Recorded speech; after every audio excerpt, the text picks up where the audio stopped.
All right, welcome back to another session of the Nerdy Playbook. We're in episode 39. Before I continue, we're waiting for one person. I'm just going to fix out a layout while we're waiting, so stay tuned for a couple seconds. Let's see. So compared to I'm in the bottom left.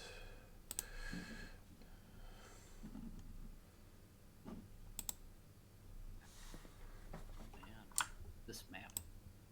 Do I have to re-download the roller, like to connect the I'm D&D Beyond assuming and such? Okay. How do I do that again? Sorry. Beyond 20. Just type in Beyond 20 extension. Hi, I'm back. Yay. Yeah. We just went live. Yay. We're just adjusting some map. Yeah, I have to adjust the layout. But we are live right now. I just got to make sure we just made it on time, that's all. Right. Let's see. So that will go there.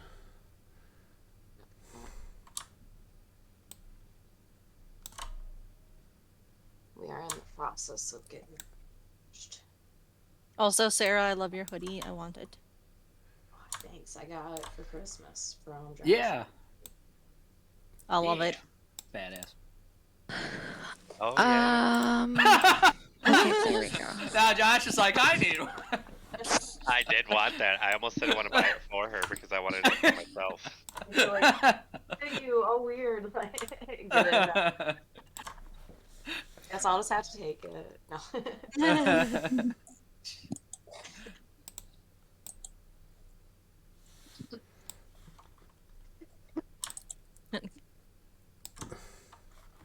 Aw, shucks. Guess I'll have to wear it. Oh, Aw, no. damn. You God. clearly We're gonna be hate it. thieving. We're all gonna be thieving for this sweatshirt. No. Yep. I didn't want to drink tonight because I'm gonna drink pretty heavily tomorrow. But I was like, Yeah. but we're doing a bar brawl, so I should probably pick up some drinks. Oh, thanks. True. That's the spirit. Yep. Boom. Hot with spirits, but Yep. Haha. Well, go out with everybody tomorrow. I made a fun of you.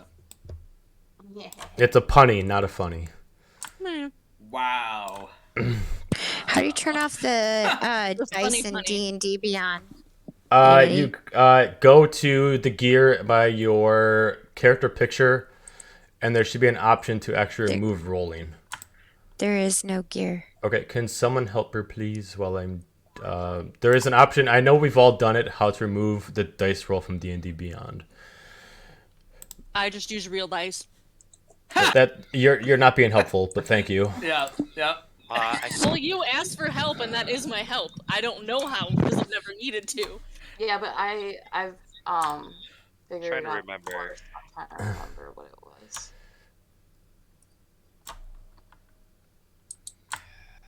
How was it? See if I offer my assistance. That's alright. If I can't figure it out, it's fine. They've changed everything. It doesn't even show a gear anymore, so. Yikes. All right, I think we are all set. Windows are all set. All right. Sweetheart, are you all set, or are you still looking? I can't find it, so I'm just gonna deal Here, with... I can find it real quick. Okay. Because I looked and I can't find it. Yeah, I'm having trouble finding it as well. Yeah, there's no longer a gear when you click on manage or even look at your thing. There's no more gear.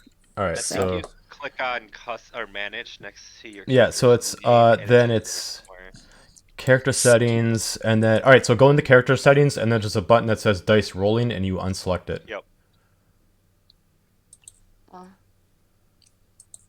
Okay. So it should be gray, not pink, or whatever color it's set as for you. whatever your border is, red, pink, green, whatever the color is for your character. Okay. I'm currently looking at Laura's, and apparently it's pink. Ooh.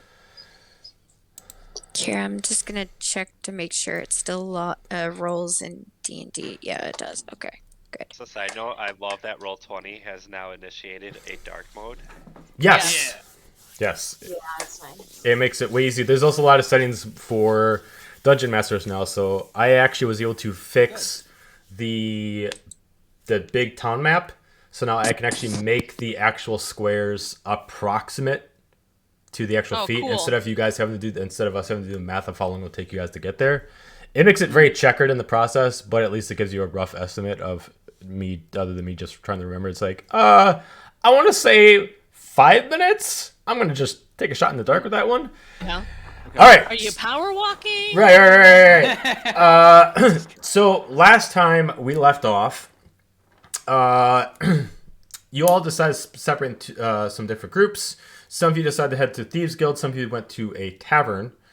Tavern taking in a lot of drinks. Were offered for Cargrum a shot in the Coliseum, represented by the export trader leader of the area you're in,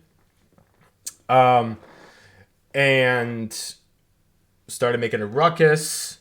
Things ensued, and you started railing on against another group of mercenaries that's kind of went too far, and we are going straight into a brawl. So this is how we're going to do this. First off, obviously, one of the people who's there is not present right now, which would be NG. So taken with the advice of what NG wanted, NG is just too drunk. So NG is passed out on the table right now. He's dreaming about this battle. Were we sitting at the bar or a table? So you're at the so for where you guys need to be placed, this one was the one that was talking to you. So you guys are sitting at this bar. So if you guys want to put your tokens at this bar. Now, these are only for the people at the tavern. If you weren't at the tavern, don't bother putting on your token. The stream sounds good too. Fantastic. Imagine Celeste has to be one of the chairs next to that token because he was initially. Yeah, I kind of working some stuff up. I'm not gonna bother putting NG on because NG's just not gonna be present. And yeah, because Corbin left, there's really only 2 people. Yeah. Bye, Felicia. You guys have your own problems to deal with. On the side, a couple more things ensued. Found out that with some arrangement of deals, Alora is going to represent Krios, the Master of Assassins, to have him sponsor her in the tournament as well. And basically told Krios and Fig and Hal to, or I think just Krios and Fig, to Allure and Fig to have them head over to the bathhouse to meet up with his partner, and because he takes care of all the different kind of business between them, his partner does. So the way that we're going to do this is combat's going to be first, story's going to be second, as far as how it starts, depending on how long the combat takes. For the only people in the combat, we're going to roll initiative. After we finish a round, we're going to do anybody who's not in combat to see what they're currently doing, and then we'll reset the process to round 2, 3, 4, and 5, 6, so on and so forth. So, to start it off, for Cargrum and Celeste, roll me initiative. Woo! Oh, gross. 11. Right. Gross. Not too bad. My 7 looked like a 1. Hang on, I'm just rolling initiative for my guys. And Oh, do I have the new armor? did you pick? Remember, I traded my rubies, I think, Oh, yep. for it, and it was supposed to like bounce back some of the damage back to them. If not, it's okay. I don't think you picked it up yet. Okay. All right. So Celeste, what'd you get for initiative? 11. 11, and Cargrim? 15. Oh, okay. So.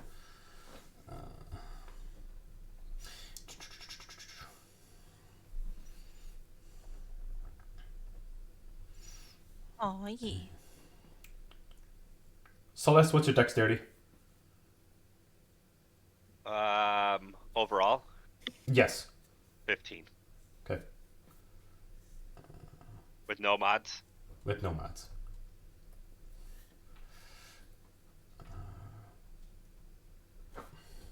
That means we have a tie. Yeah, there was a tie in there. All right, let me throw in some music. Oh, yeah. Battle music. The ballroom blitz. I'm so sad. Ah, shut up. Stop! Get out of my head! No, I'm thinking more because tomorrow's St. Patty's Day. Some like flogging Molly drinking Right. fight. I mean, yeah, that's also fair, but I mean, it's also ballroom blitz. All right.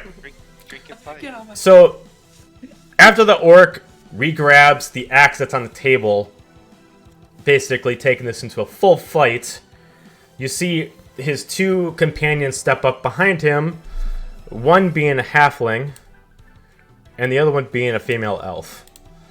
The elf actually gets to go first, and she is going to draw out her dagger in one hand and her rapier in the other, and she's going to charge in towards Cargrim.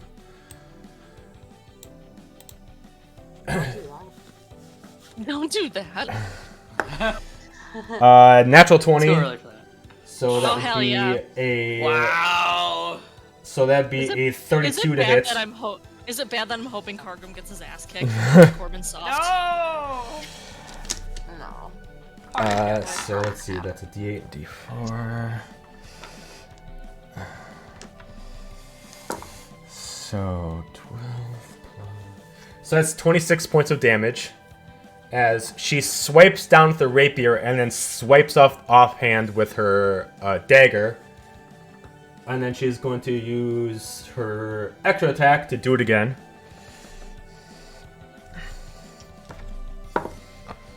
Let's see, 26 to hit.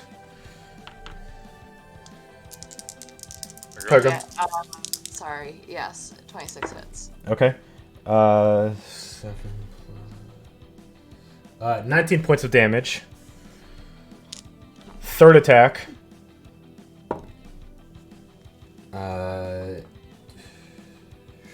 31 to hit. Yeah. And 18 points of damage. Who is this bitch? Why does she hate me? That's the end of the elf's. That's the end of the elf's turn. Then it goes to the halfling. The halfling is going to immediately start singing a tune and is going to give his orc friend bardic inspiration. And then he is Oh, going. look at the little guy go with his little man. And then Look at him go. he's going to cast. He's going to automatically cast a group with counter charm in case anybody casts a spell on him. That's his turn. So then we go to Cargrim. What does counter charm do? A counter charm essentially if you decide to cast a spell on anyone, it's immediately going to get reflected back at you. Got it. Okay. Well. Basically, it's a backup in case you want to charm them. It's mostly focused for charming someone. Okay, so if I use like an attack spell, that's not It's not that. Yeah, you can still do an attack spell. It'll be fine. cool. Sure. Then I. Pew pews.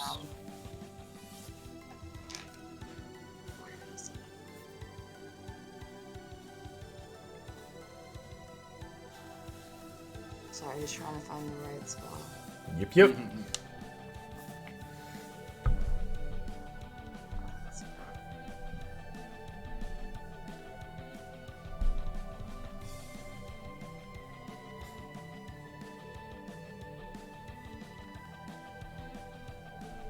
Also, I'm loving this music, and the stream sounds good with the music too.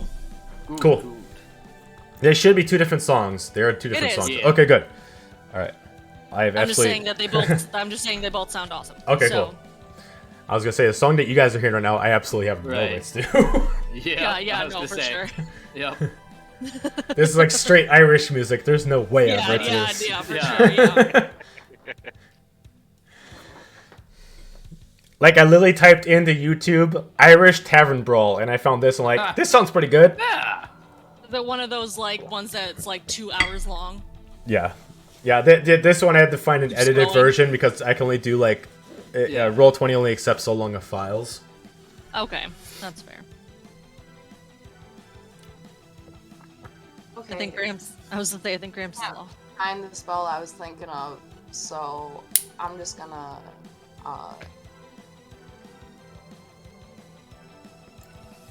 And don't forget, you had like 26 weapons. Sure, you. Yeah, right.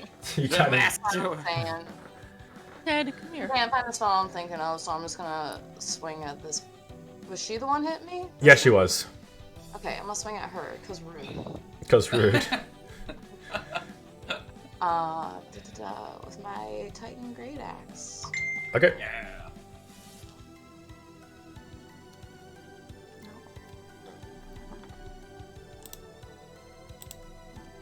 Why isn't it doing this thing?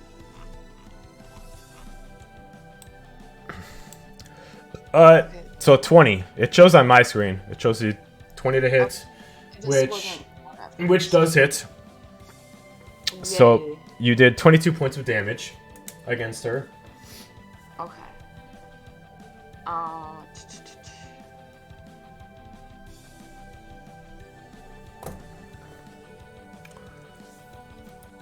Ah, shit. I should have done this. My bonus action first. Well, yeah. What would you have done? A spirit shroud. Sure. So you get Okay. the couple bonus damage.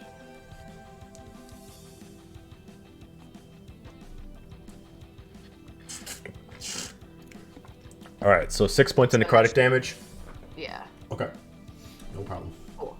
Okay, that's it for me. Thank you. Okie dokie. Next is the orc. Since he was originally staring at Celeste, he's gonna go straight for Celeste, and he's gonna draw back his two axes and he's gonna swing straight down on Celeste.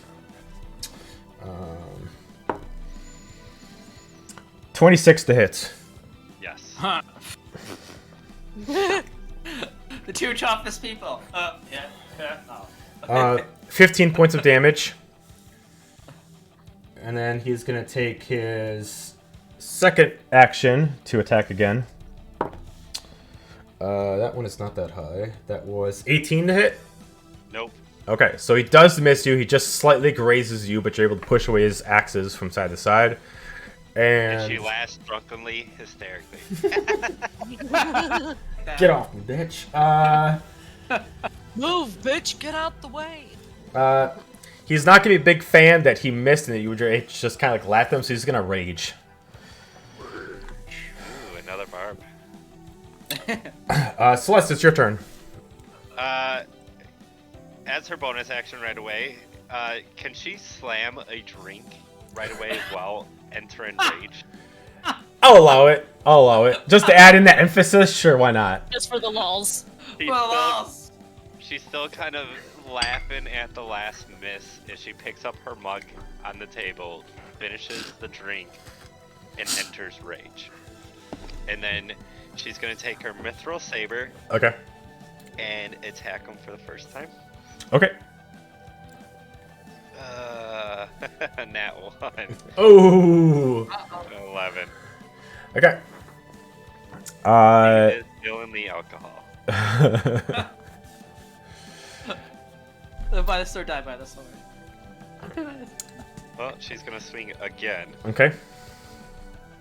And another nat 1. Okay. Yay. It's gonna be that With the man, sword yes, hitting switch a to nat real one, dice. for the sword hitting nat 1 twice in a row, you didn't break it, but you feel the magical properties temporarily leave the blade. Oh, it's finally gonna use them too this fight. It's Even not though permanent. His product, his rolls were actually 11. It's still because it's a natural 1. Oh yeah. Okay. Ignore that last Okay. Yes. Roll. Oh, when you got a good roll. Ah! I know. 11 is your number. 11 is your number. Anything else? Irish did that on me. Switch to real name. Well, there's not much she can do at this point, so that's gonna end her turn. Okay. All right. At the end of combat, we're going to go over to technically the group that would have been in the Thieves Guild. They were basically told what to do. So to Hal and Fig and the Hal Imagine. left. Hal left. Okay, so Fig. Yep. It was just me and Elle, Yep. and we had just left. We left out of the Thieves Guild already. You were told to go find Tirtha Sakan to go meet up with him and get some information Or about her. the tournament. Her, right? No, Or him?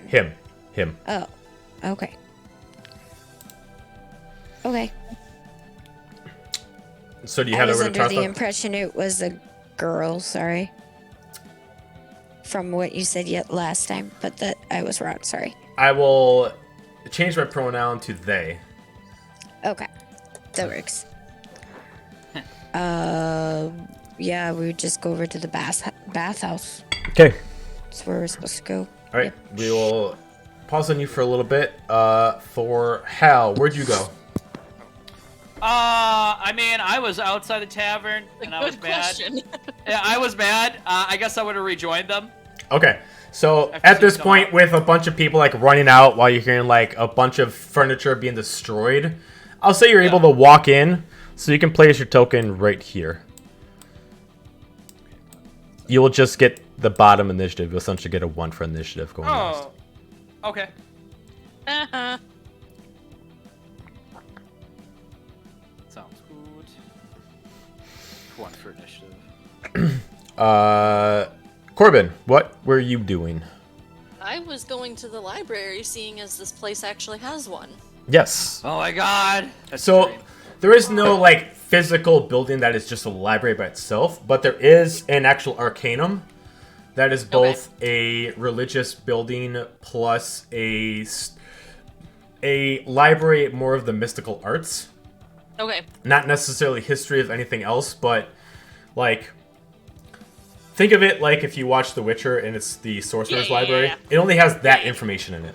Okay. Um, Or like Sanctum Sanctorum. And Essentially, yes. It does have a lot of history, but really just only stuff about the magical arts okay. or mystical arts. So, what are you looking for inside the library? I know depending on how extensive their, like, is it a big, like, all things considered, like a relatively large library? It's a regular town-sized library where it's like, it's probably the size of a church. Okay. It has 2 floors. They both are fully engaged floors. Both have, there's not much organization to the whole place, but it is kind of like more books than there are shelves. Okay. Oh shit. I know he wants to try and find research about this All-Mother person if he can. Okay. That he saw in his dream. He wants to do research on the Underdark since it seems like that's where we're going and Corbin knows next to nothing about it. And he also wants to still try to get a hold of Gladland, so he's gonna try and do research or like try and figure out what kind of offerings would be sufficient, whether that be in the library or the more temple-y part. Okay, which one did you want to do first? Let's do the Underdark first. Underdark? Alright, so I need you to give me Yes. investigation. Okay.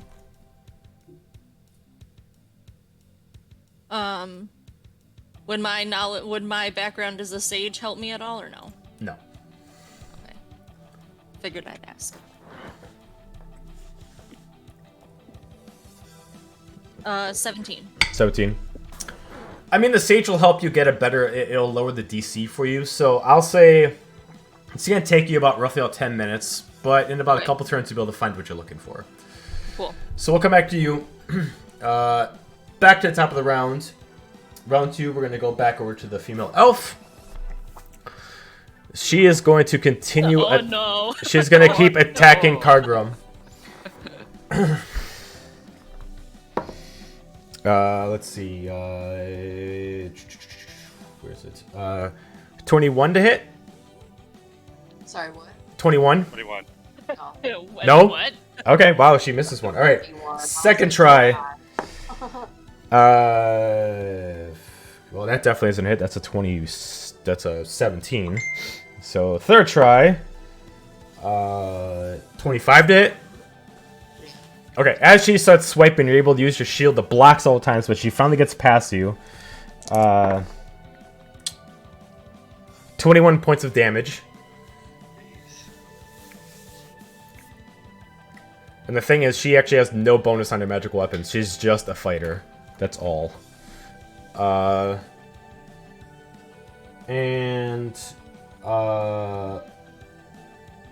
gonna have her do her action surge. I'm gonna have her do it again.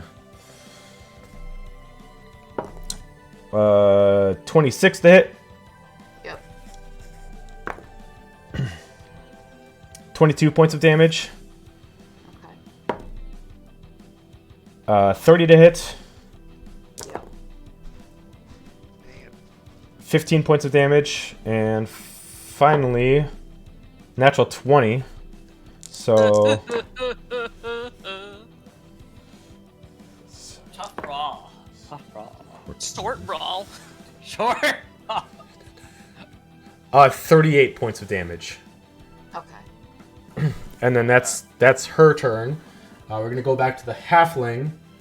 The halfling is now gonna cast. It's gonna cast firebolt on. It's gonna cast firebolt on Celeste, feeling like Celeste is still in this and taking that much damage. So. 23 to hit, Celeste. Yes. Okay.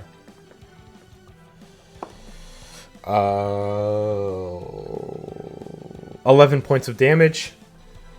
So And- I have fire defense, so that would cover that, right? Yep, so you only take 5 points of damage. And then he's gonna also give Bardic Inspiration to the elf. Kargrim, your turn. Fuck him up, Kargrim. Fuck him up. Okay, so for a death saving throw, I just roll a d20. Oh, you're Already? oh my god, you're down? Oh crap. Okay, yeah, so you roll a d20. Shit. Yeah, again, short brawl. I'm assuming that a 6 is a failure. That is a fail. Yeah, what is it? 10 and under, and 11. 10 and under is a failure, and 11 and up's a success. Single digits are a fail, double digits are a success. Okay. So 10 and higher, 9 and lower. Okay, we're gonna go to the orc. He Bye, Car. is Poor. he's going to reckless attack. Got one swinging, and then I want to imagine she put in that last hit that got him down. He was like, and then just down. 25 to hit against Celeste. Yes. Okay.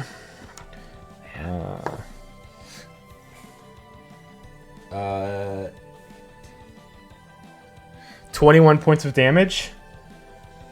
Extra attack. Alright, what was that again? What's that? What? Can you repeat that last thing? Oh crap! What I give Reckless you? attack. Well, no, I forgot how much damage I give you. Think you said 20? Okay, we'll go with 20. I don't remember. Of course, just said the word. So many numbers in front of me. Yeah, for damage. 20. And what kind of damage was it? It's slashing damage. So if you have your rage activated, you'll only take 10 damage. Damage. 24 to hit. Yes. And 18 points of damage, so you take 9. And that is his turn. So now it's your turn, Celeste. So I had Amanda go get my 4-leaf clover that I've had on me since I was 8 years old. And those back to back. Crit ones. Let's Alright. And Fargrim's dead or dying, so you know. Need a Hail Mary. Well, maybe Kargrim had a little too much bravado going on. for that. And that's- Cargrim had to be brought down a couple pegs. And that's why Corbin Love it. pieced out. Said, you know what? You do you, boo. Like, So Celeste is gonna swing at him again. Okay. He did reckless, right? So he has. You have advantage. Yeah. You need it. You need everything you you need it. Oh, I don't need it Jesus. though. Oh, natural 20. I Oh. told you that clover, man. I brought that clover to me. By the power of the 4-leaf clover, I will destroy you. True. Will ruin you. Look at the Irish, bitch. Oh, Jesus. Burn it to the ground. So 38 plus your rage twice. So 38 plus 6. So 44 points of damage. Jesus. And Celeste is gonna roll again. Okay. Do it. My clover, magic clover. 25, 25's a hit. There you go. 18 damage. 18 damage. You can still roll the second time because you do have advantage. Oh, So you can that's try to right. see if you get a natural 20. That's true. Come on. No. Lucky boy. Okay. So 18 points of damage. That's fine. He Lucky only girl. takes 9 because he is raging. So As I'm just asking, is there as a bonus action, can I toss my potion of healing to Cargrim? I only Cargrim's have one. Give it unconscious. to him. You can toss it to me, but it's just gonna. yeah, I mean Cargrim. Bounce off his body. Yeah, Yeah. it won't do anything. So if you, so the only way this would work is what you could do is if you decide to move into. I got center of Cargrim. If you decide to move into this spot, which would not give any attack of opportunity, you could use your bonus action to force, feed Cargrim a potion, as long as it was as a bonus action, because you haven't used your movement yet. Okay. I'll let that I'm happen. gonna Only do if it's that. a bonus not action? Much. It's Yeah, as long as it's a bonus action potion, not a regular potion. it's a potion of healing. Okay, so if you wait till your action on your next turn, then you can Okay. give it to Cargrim. It's not much, but it's something. Sure. It's better than 0. All right. All right. That will end Celeste's turn. All right. Crap. And Bef- she just moved into both of them. Because Hal's now in here, now we go to Hal. Woo! I walk in the door. What the? I'll leave you guys alone for 5 minutes. Yep, basically. No, that's Corbin's line. Come on. Oh, true, yeah, because the car was there. Because I started there. And so nobody's seen me come in the door. Probably not. I mean, not? there are other bar patrons there, but realistically, the people in the brawl has not seen you come in. Okay. Should I? Yeah. Come on, Limu Limu. What are you gonna do? Limu, emu, and No! Let's go. I am going to stealth my way behind this chick right here. Up. Oh, quiet 10, emu. 15, 20. If you're gonna stealth, you gotta give me stealth check, but because it's so Right. loud, you can give it to me with advantage. Thanks. Right. Huh. Quiet emu. That's good. Oh, that's better. That's like the wind. 18 plus 13 is an arbitrary large number. Yeah, so 31. So Jesus. yeah, you with the loud music, the brawling, no one hears you coming, but you are still being led in your feet anyway. So Yep. yeah, no sound. Okay. And then I'm going to take my onyx spear Mm-hmm. because I'm not going to shoot my arrow at a bar. That's Okay. dumb. And That's dumb.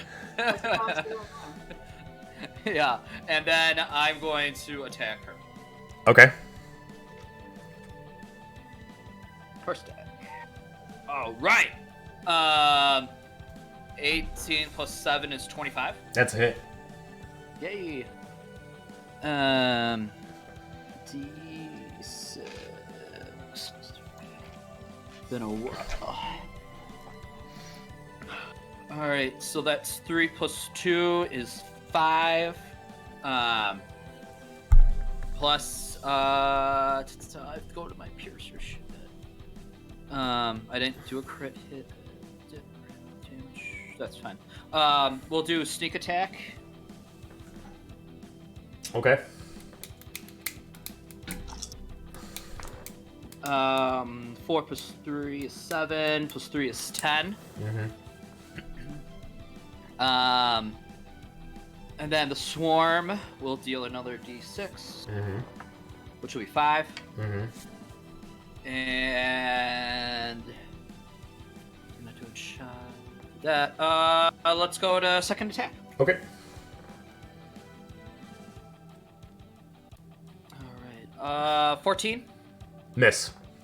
Okay. That's all right. Bonus action. I will save you some time. Oh no, I can't. I'm not that far. Yeah, I'm not close enough. Otherwise, I would do I have a bonus action healing potion. But instead, Or you can just pass it to Celeste so Celeste can use the bonus action healing potion. Well, I mean, Chain it down. you're pretty far though. well, you could move another 5 feet just up and then just give it to Celeste. Well, that took like all my movement just to get here. Okay. Okay. But then you know what? For bonus action, let's Hunter's Marker. Okay. Got it. All right. Cool. All right. So at the end of the round, we are gonna go to the assassins. So after making your way throughout the town, you finally make it to the bathhouse. At this point, as you get in, as I believe Fig, you already tried to. It was either you or Laura that tried to sneak in before into the bathhouse. Big. Fig, It was me, but I didn't really sneak. you just kind of tried to. Didn't ask Right. for a tour. Right. This time there's someone else actually at the desk. They see you two walk in. Welcome in. Oh! The master's been expecting you. Please. As collapse their hands as two strapping young men immediately come to your sides and decide to escort you to one of the private suites. Okay. As you start walking through, as you start going through the crowd of now seeing more, almost during the time where it seems like more luxurious activities are happening right now, something that seems a little more rich, you are taken into a room that is the only one that has double doors on it. As each gentleman comes by, opens up a door for you, as you just see an over-exaggerated tunnel of just constant, like, shears of different kind of satin sheets that are just opening themselves up for you as you start walking into the tunnel. In the distance, you hear someone talking. Welcome, my lovelies. Please, come in. Come in. Come in. Okay. You eventually find a large, lavish bedroom with the front being kind of an office space. A beautiful embodied Embroidered? embodied desk of different kind of red oaks and different kind of woods of very extravagant taste. Sitting there, and you see a gentleman just sitting there, all relaxed, wearing a beautiful pink kimono, hair lavishly designed and colored. I will show you a picture of what he looks like.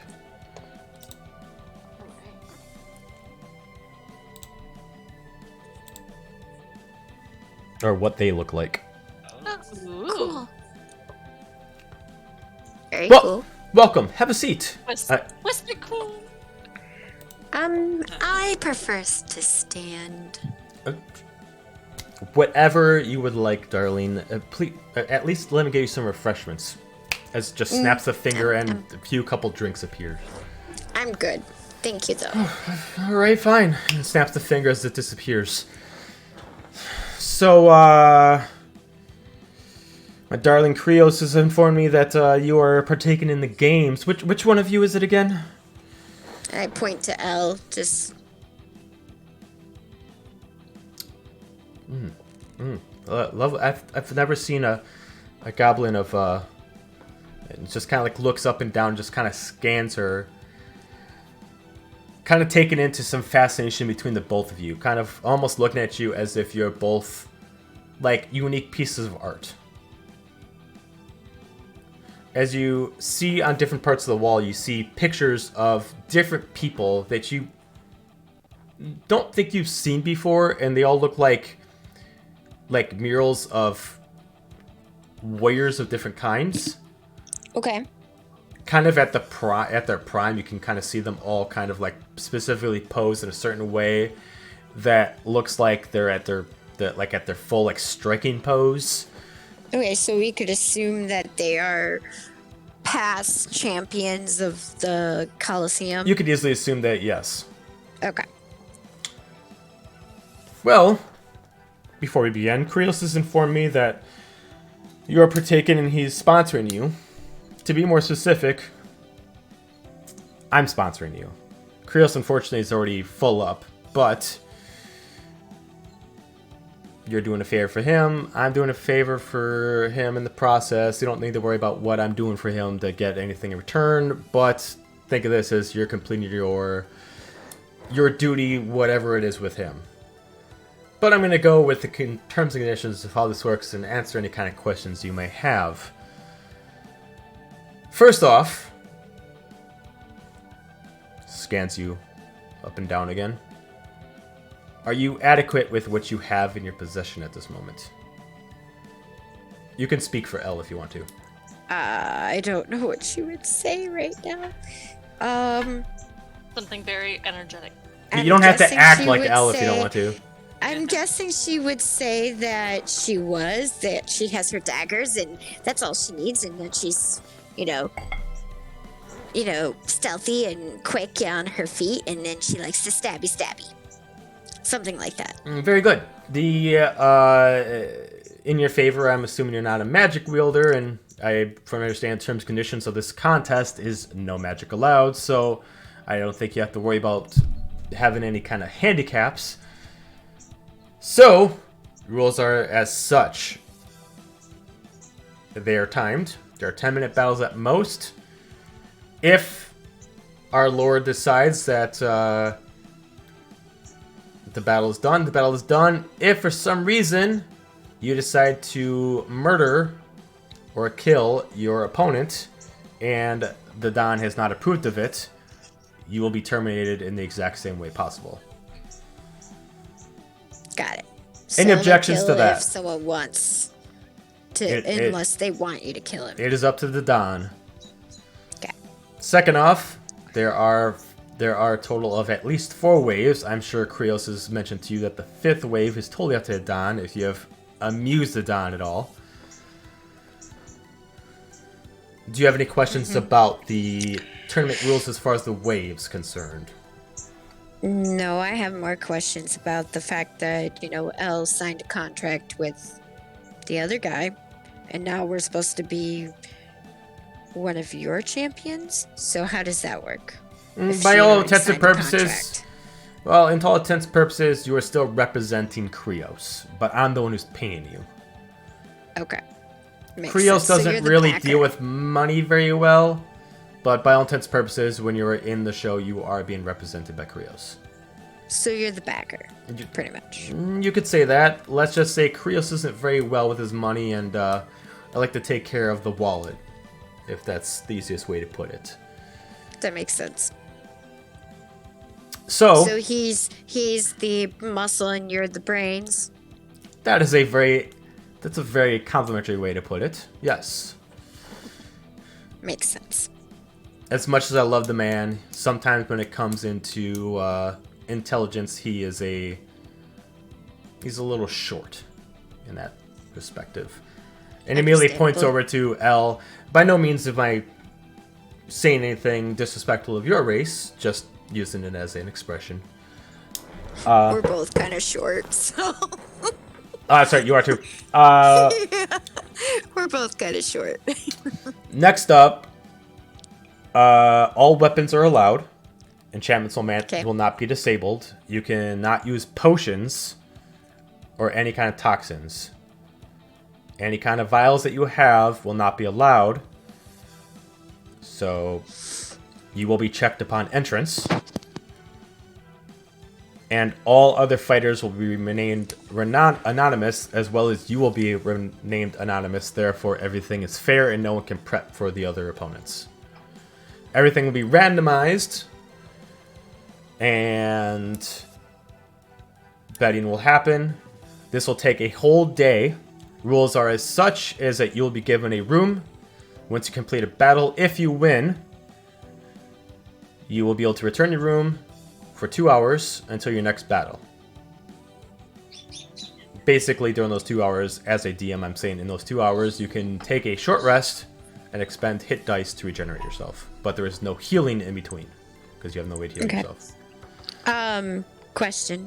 If we don't know if they're kept anonymous, is there a way to know what kind of techniques will be against? Unfortunately not. You can probably expect everything. For the Don to be amused, there is always to be chosen one of every kind of combat type. Okay. Most likely, if you are an assassin or a thief, however you want to consider yourself, you will be the only one minus one that I know of. So you most likely will not see another one of your specific kind of people there.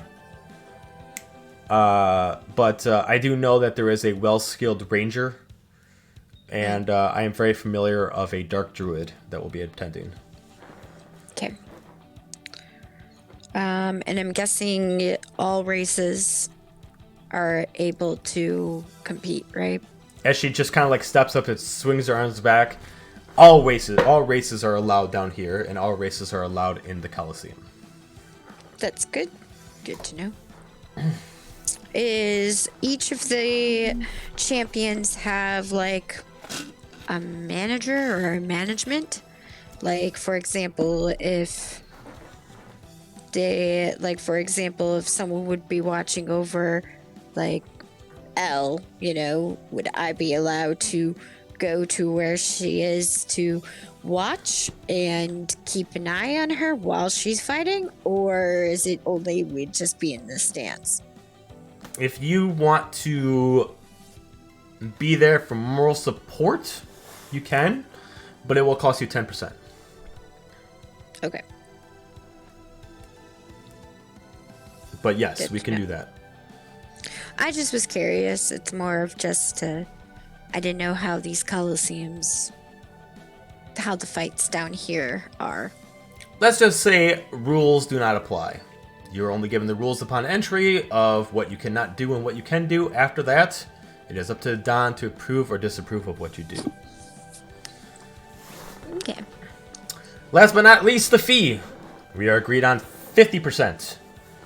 Minus the 10% for you allowing to be there for moral support. I didn't say I was going to. I was just asking. Okay. Well, this does happen tomorrow. So if you want to be there, I would need to allow you in. Well, I'm saying because you could still be in the stands, right? You can be in the stands. Okay. And speaking of which, how many tickets can I get you? We have a group of... How many are there? If there's Sorry. 2 people competing, you need 5 tickets. But I don't know that. the Oh, other then one you is need 6 competing. tickets. Yeah, you need 6 tickets. 6 tickets. Okay. Opens up a book and just kind of slides the hand across it as immediately 6 tickets appear. Kind of puts them inside of a little wooden box and just slides them over to you. There you go. Thank you. For your friends and yourself to join in the front row. Okay. Thank you. Leans up close. So, I want to make sure that Krios's warriors are well rested and ready for their, let's say, preemptive battles. So, snaps the fingers as immediately a soiree of about 18 different races, 18 people of different races, genders, arrive, some clothed, some not.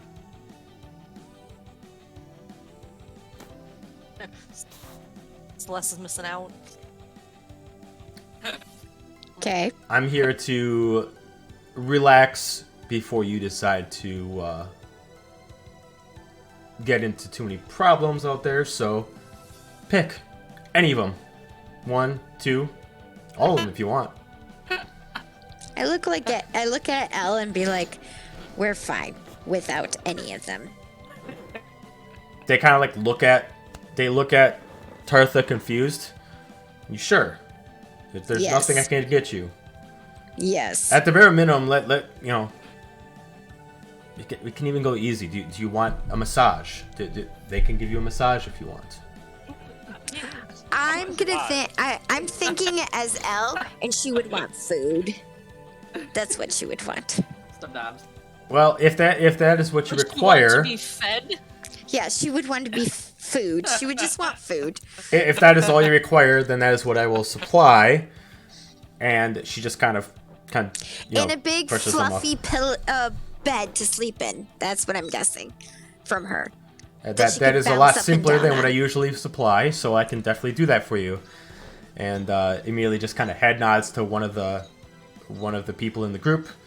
If you follow her out, they will take you into a nice room to stay and all the food that you can be supplied for the evening. I kind of also look at him like, she's a child. I know she's not really a child, but you know what I mean. Yeah. Just give her like that protective, like mother look. Even though I'm a guy right now, so yeah, father look, I guess. As you pass back Not my job, damn it. As you pass back like the pool and everything like that, you're taken into a what looks like one of the top private suites. That looks like Okay. they're quick, like switching it around, kind of like maybe it was planned for you to actually have a different kind of activity going on, and they quick Yeah. switched it around as they're quick throwing in like platters worth of fruits and meats and Makes breads sense. that seem really fresh and very top notch, sitting there as you immediately have a giant, probably by like a California king size bed with like 50 pillows on it. Sweet. That sounds like amazing. As it seems like none of them actually speak, they both look at you, they look at both of you, they head nod, and they close the doors behind. There we go. Okay. Corbin. So with And I'm your guessing there's food in there.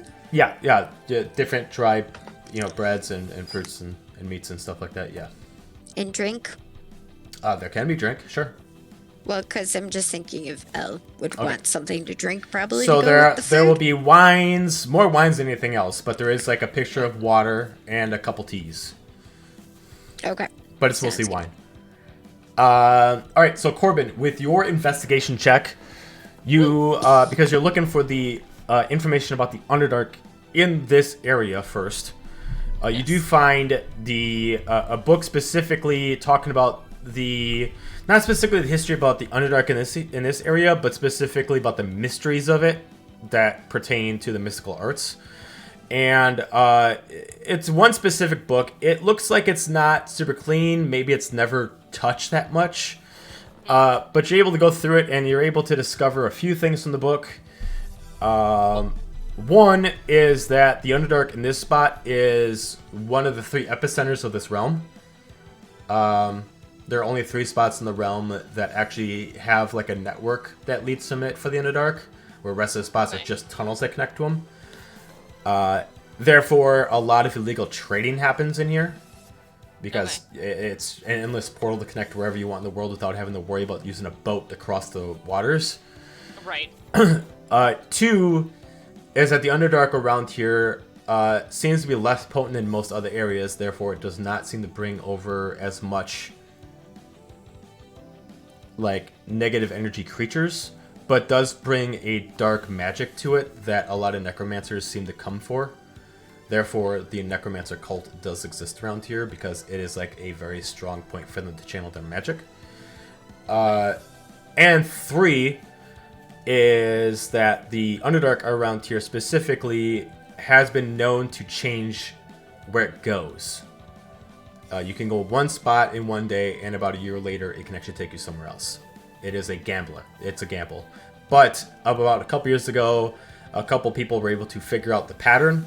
They don't know necessarily where it goes, but they know when it changes. And using the dates that you were able to discover, in exactly 3 weeks' time, the routes will change. You don't know where they will, but all the different spots will change locations of where they go. Okay. As of right now, because it has changed almost a year ago, all the spots actually have a map of where it takes you. But in that amount of time, it will all change. And until someone remaps it, no one will know where it goes. Okay. Just for Corbin's own sake, he's gonna copy, even though he knows it's gonna change, he still wants to copy down the initial map that he has, or that he found. Even though it's gonna change, at least he'll have something, a reference of some sort. Okay, gotcha. All right. So I believe back to the top. So roll 3. It's the elf's turn. She is going to she is going to attack again because I just gave her simple abilities, so she's just going to keep using her rapier and her dagger. And this time she's actually going to go for Celeste because she's not going to beat someone while they're down. Aw, how noble. Actually, you know what? She's actually going to go for Hal because Hal can actually get flanking. Hal, a 19 to hit. Best shot. 19 to hit. Yeah, you got it. Okay. Yeah. 17 points of damage. Uncanny dodge, please. Okay. So that's what, 9? That's 8. Oh, 8. Hey. So another 19 to hit. Same. 16 points of damage. Okay. And I can only dodge once. Correct. Can I dodge each of 2? You can only do once per turn. And that was 17. I believe so. First one was 17, second one was 16. 16. 16. Okay. Thank you. 16 to hit. Yeah. Okay. 18 points of damage. Oh. And then that is her turn. Halfling. Halfling's actually going to run into the battle. And is actually going to actually move around this way to get flanking position against Celeste. And draws out his rapier.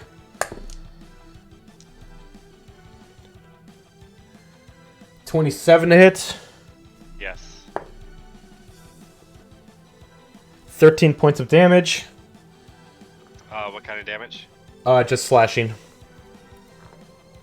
So would that be 6? What'd I say for the damage? 13. Yeah, so it'd be 6. Alright, that's his turn. So, Cargrim. Alright. 11! Yay. Okay, so that's a success. Yay. Alright, then it's the Orc's turn.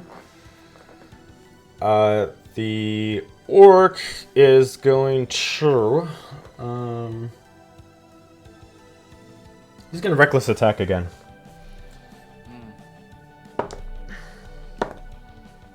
Okay, so against... that's against Celeste, by the way. So that is 25 to hit. Yes.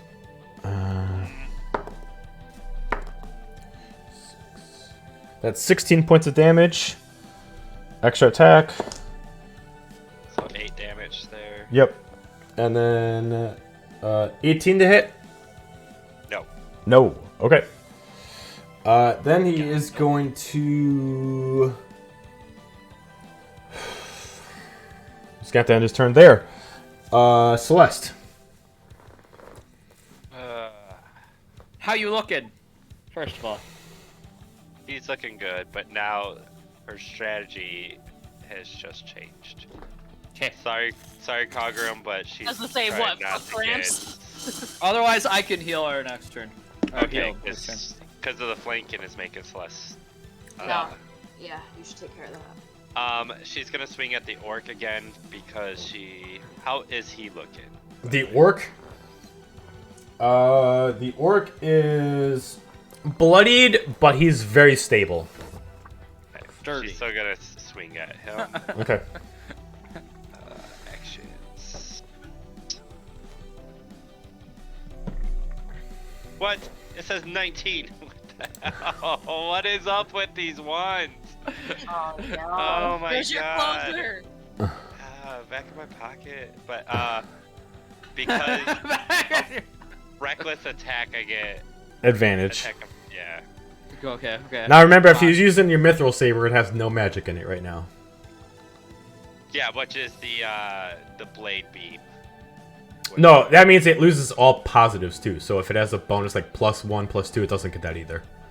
Oh, okay. That's a magical property. So it basically just be a regular sword without any bonuses on it. Nothing at all. Which I think. Let me read that real quick. It should automatically apply that before, right? So I do a -2 on my attacks. Yeah, so it'd just be -2. Yep. So a 26. Against the orc? Yes. Yep, that's a hit. 20 points of damage. Okay. She's gonna attack again.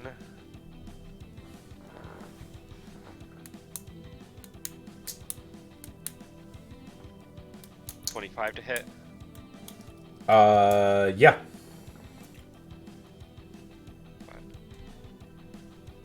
17 points of damage. Okay.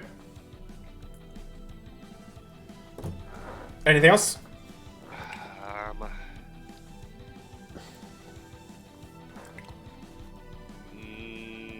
No.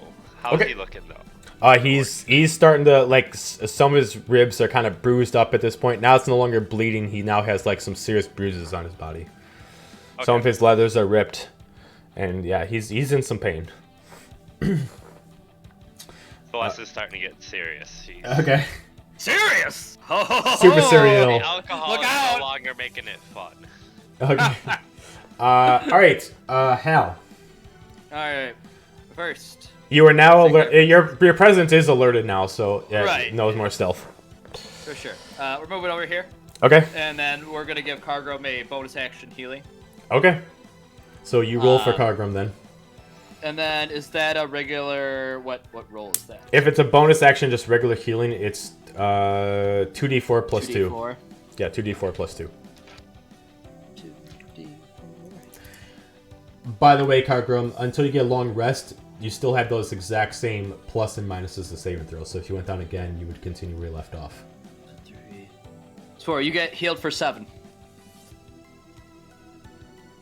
You up? Woo! Bonus action. Okay. Yeah. That's done. All right. Go back to beats. All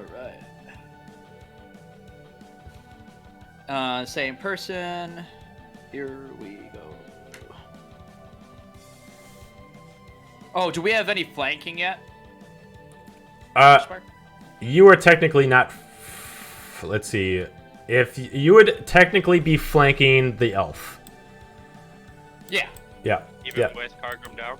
The Cargrim is No, Cargrim's technically up now. healed now, so yeah, you're fine. Oh, okay. So I do have advantage. Yeah. Sweet. Oh, all right, so I got 18. Oh, I got a 19. I got a 19 plus whatever, 7. Yeah, it's a hit. 26. Whee! Yeah, it's a hit. Alright. 5 plus 2 is 7. I think that's poison damage if I read that right on my weapon here. Okay. And then Hunter's Mark Mm-hmm. is another 1. Sad. Swarm is the other 2. And then we'll go to second attack. Okay.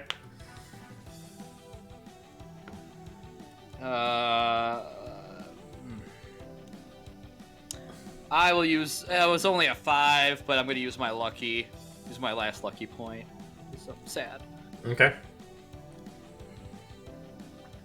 And so 5 plus 4 is 9 plus 7 is 16. Okay. 16 to hit. Yep. Ho ho! Hot dog. All right.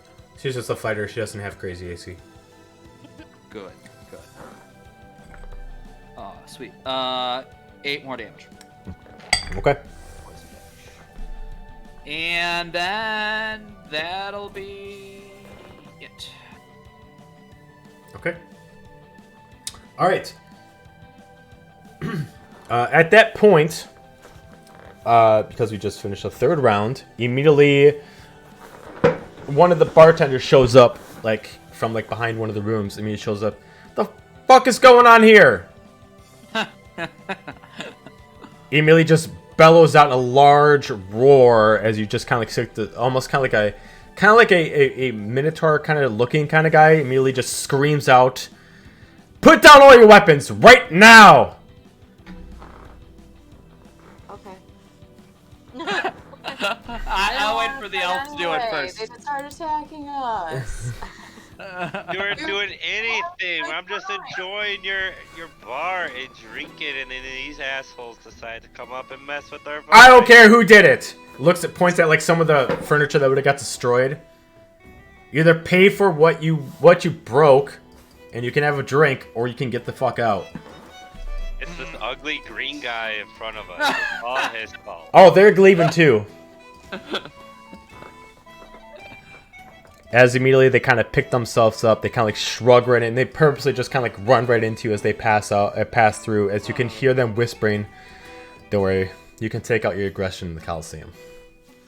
As they start walking out. Everybody's kicked out. Yep. Yeah. I'll go grumble. I'll take a. As Celeste's walking out through here, if this table has any drinks on it, she's gonna try to use both hands to grab as many drinks as she can. Okay. I grab one that Celeste has. Like, Celeste, give me one. I saved her ass. Okay. She's leaving. All right. So you grab some ale in the process. All All right. right. On that note, we're gonna take a 5-minute break so we can use the bathroom. We'll be back in 5. Yay! Cargrim didn't die. Yeah.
Alright, so we're back. We're just waiting for a couple people to return. So, I gotta figure out what Josh was waiting for as far as armor, because I only remember him getting a sword. He was looking at some.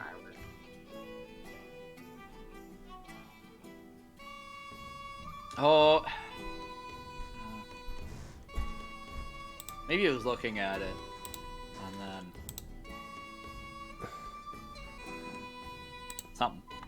It's been a while.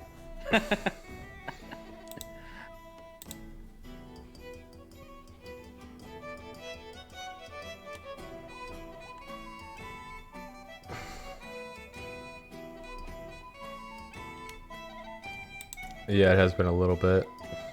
Right.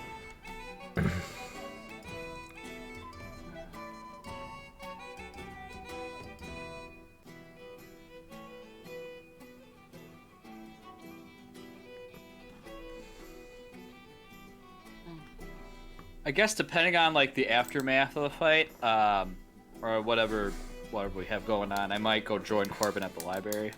Got it. Okay. Just because that was always the thing on the agenda to like see if there was a book about like animal handling and how to raise your phoenix or something along those lines. How to raise your phoenix. How to raise your phoenix. How to be a bird dad. A 1, 2, 3 step process to raise your phoenix. That was late. Yeah.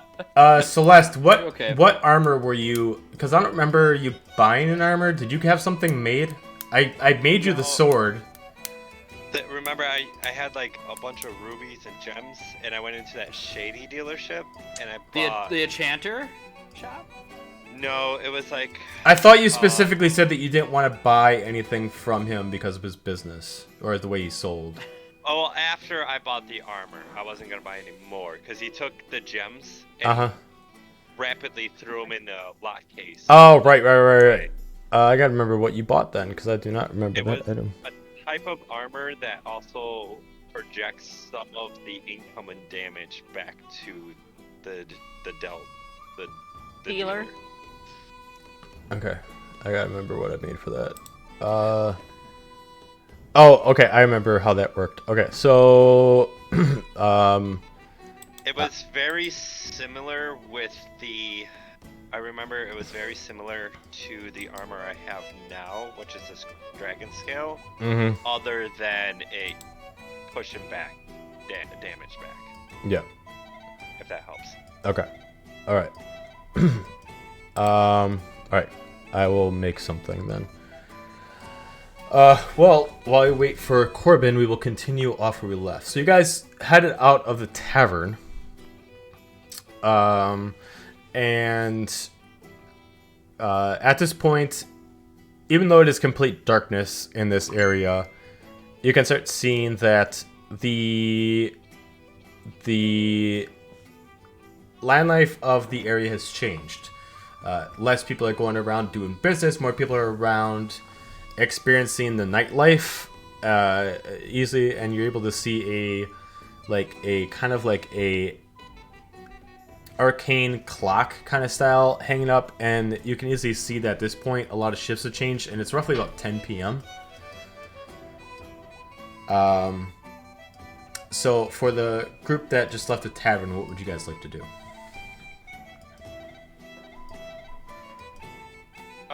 Well, Celeste is gonna start downing those drinks that she saw on the table before the owners of those drinks come out looking for them. Okay. I'm sipping one. I'm not downing it. Okay. And being It's a refresher. that she's gonna look at Hal being the sober one who wasn't there drinking the whole time and be like, where are we supposed to go? Well, Corbin's kind of, or not Corbin. House. Cargrim's kind of hurt. We're gonna be at the bathhouse. Sure. I guess, where's the bathhouse? I guess along the way where Corbin is at the library. I don't know Sick. what the library is. So Corbin would be essentially in like a smaller hidden kind of building around over here. Oh, it's really out of the beaten path. Yep. Okay. This is where the bathhouse is. Sure. Okay. I will escort or make sure Celeste and Cargrim get to the bathhouse. Okay. And then we'll see what happens there. Okay, so you guys are heading over to the bathhouse then. Okay. Sure. Making sure nobody comes after him again. At this point of the night, you definitely see that the bathhouse is a little more packed. It seems like more like a club setting at this point. Like, there's music playing inside. There's more of a group of people in there. You got to kind of push your way around to get inside. But immediately there's a couple guys standing there, and they just kind of point over to the reception desk. As you see a gentleman kind of stand there. High elf, very large ears, looks right at you. Do you have an appointment? Well, we're meeting our friends. It immediately opens up a book, and your friends would be... Fig. The one that paid for us to be here. Laura. Yeah. Give me a persuasion check. Give me a persuasion check. You're not very confident. Give me a persuasion check. Me or Celeste? It would be you, Cargrim. Persuading. I'm giving him information. Yeah, you're not very confident about it, so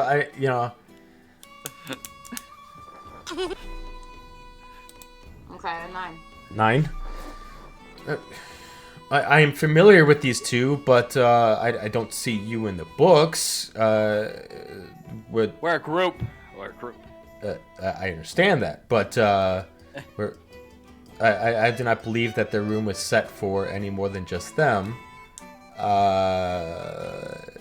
Was there an appointment that you had with my master, or I'm a little confused. It's like a line says, yeah.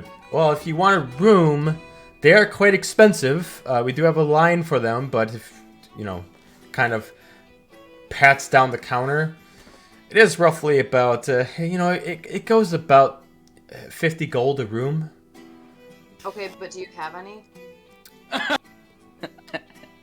I kind of like looks at you. Like I said, we are pretty fully booked, but if you are able to pay, and just kind of like looks at you. You have a room. You have a room that would fit the three of us. And then Cargrim's gonna pull out the 50 gold. Because it's literally no big deal. And then Hired him once. He has ass kicked. He almost died. Celeste's gonna pull out another Who's up 15 now? gold and say, "We want the best room." and Oh my take God! care Put of your us. money away, Celeste. Ah. Oh, You you take care of us in this room. you want the? I'm sorry, the best room that you would. If you wanted the best room, that's 500 gold pieces. Oh my God! Just take the 500. room. Just no. Put your money away. Just take the one room. We'll Call it take- a day. What can we get for 100 gold? Where's Corbin at? Corbin's at the library. I'm at the He's library. educating. 100 gold. Kind of looks at you to see if you have 100 I'm gold. being a good boy. I think he won. And if you want 100 gold, I can definitely get you in a room. Kind of like whispers over to you. I can get you in a room for 100 gold. It's not going to be anything fancy, but I can kind of covers up some names in the book. I can get you in for 100 gold.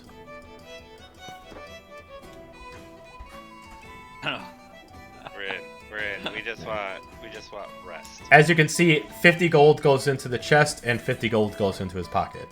As he immediately scratches off a couple names and immediately puts you all in, and immediately just touches the shoulder of one of the employees, passes over key. Take them into B4. As looks at them. You sure? To B4. Very good. Please follow me. As you are taken down a lengthy amount of steps to a lower level, you see what looks like not like a non-lavish part, but looks like it's the floor that doesn't necessarily get like their higher clientele.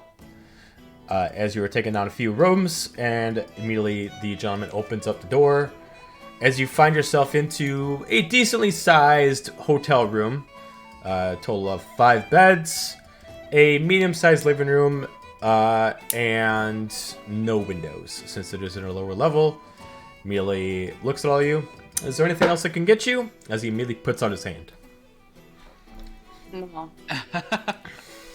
Took enough of our money. But we ponied up the other 50 gold because there's no fucking way that Cargrim was gonna pay 100 gold when dude just said it was 50.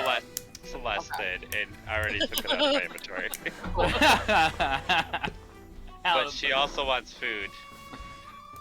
Of course she does. She just ate and she already wants more food.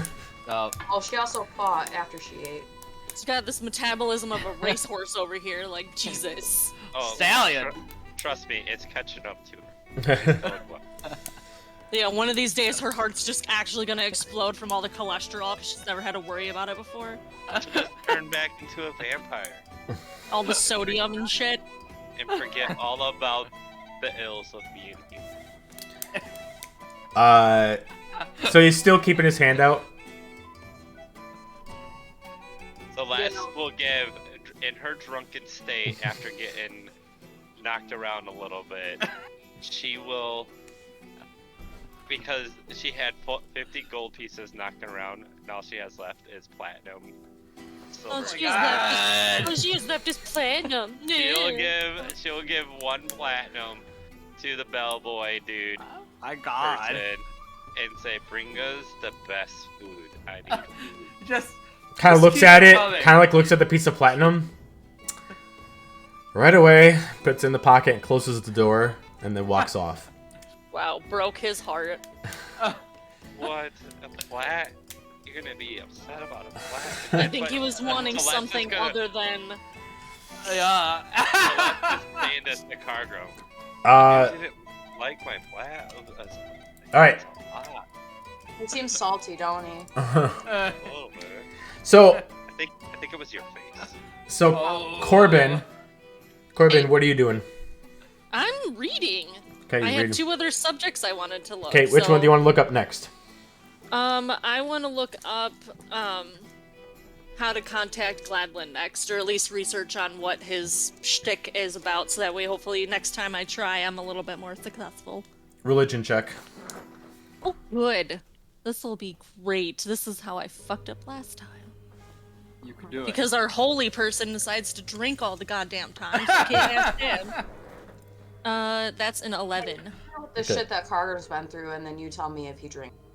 You do find some books about some other gods that you know really nothing about. You just can kind of, based on context, that they are older gods, but you find nothing about Gladwin. Cool. Most of the gods are kind of like unorganized throughout the whole place, as if someone like walked around with one of the books and then placed it in a different spot of the whole building. You have a enough. tough time trying to find anything about Gladwin or anything about the gods of fate. Cool. And your last one you're looking for? Unless you want to try again. Was stuff about more, just trying to find more stuff about this all-mother creature cult thingy. Alright. You can either give me a history check or a religion check for that one. Oh, history. Okay.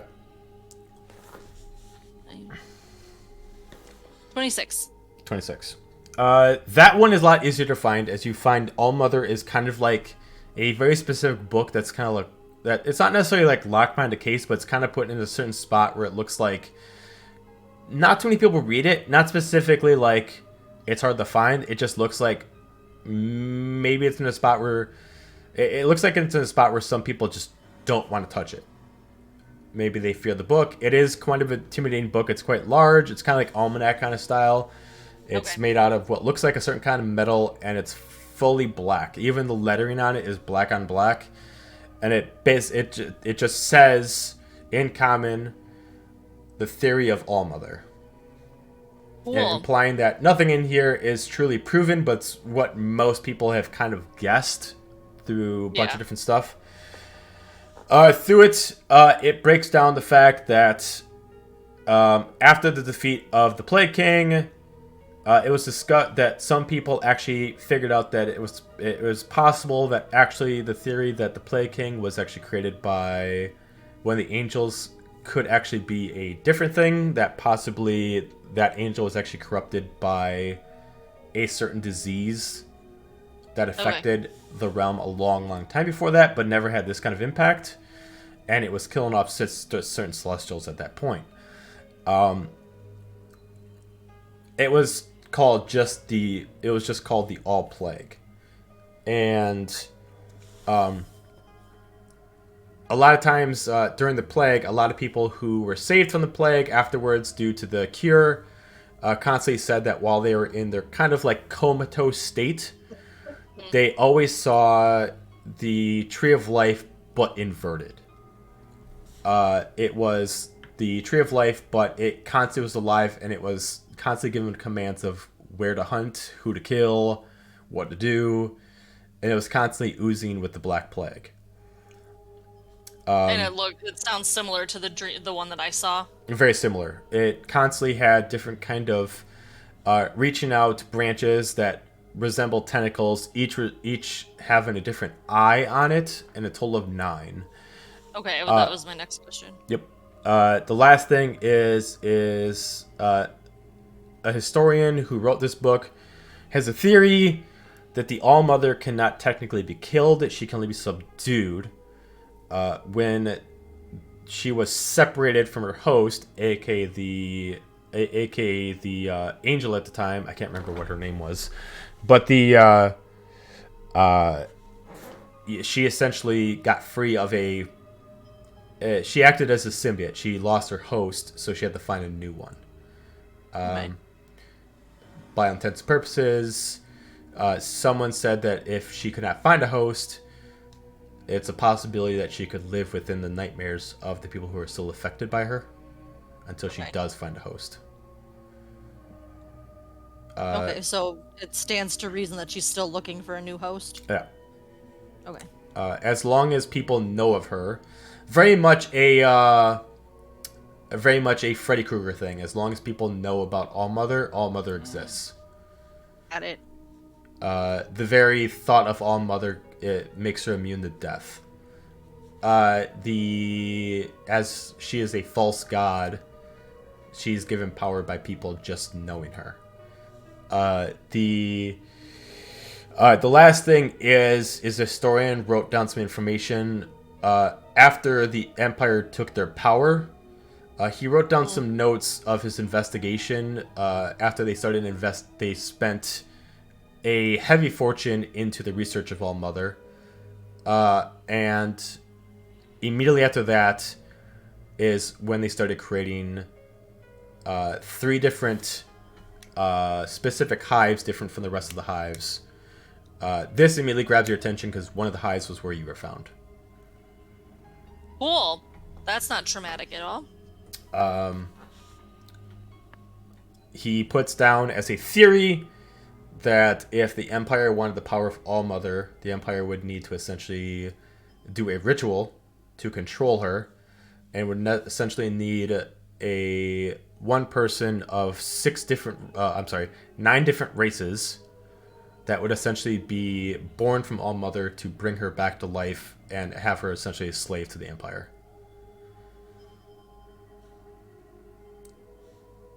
So essentially, you would need a tiefling, an elf, a halfling, one of 9 races. One of each. Yep. Yeah. Cool. Again, that's not terrifying at all. Awesome.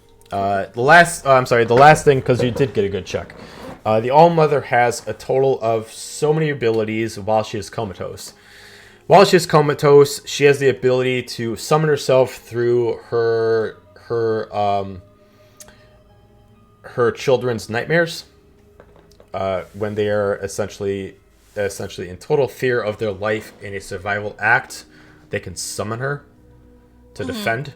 But in all intents and purposes, she is an illusion.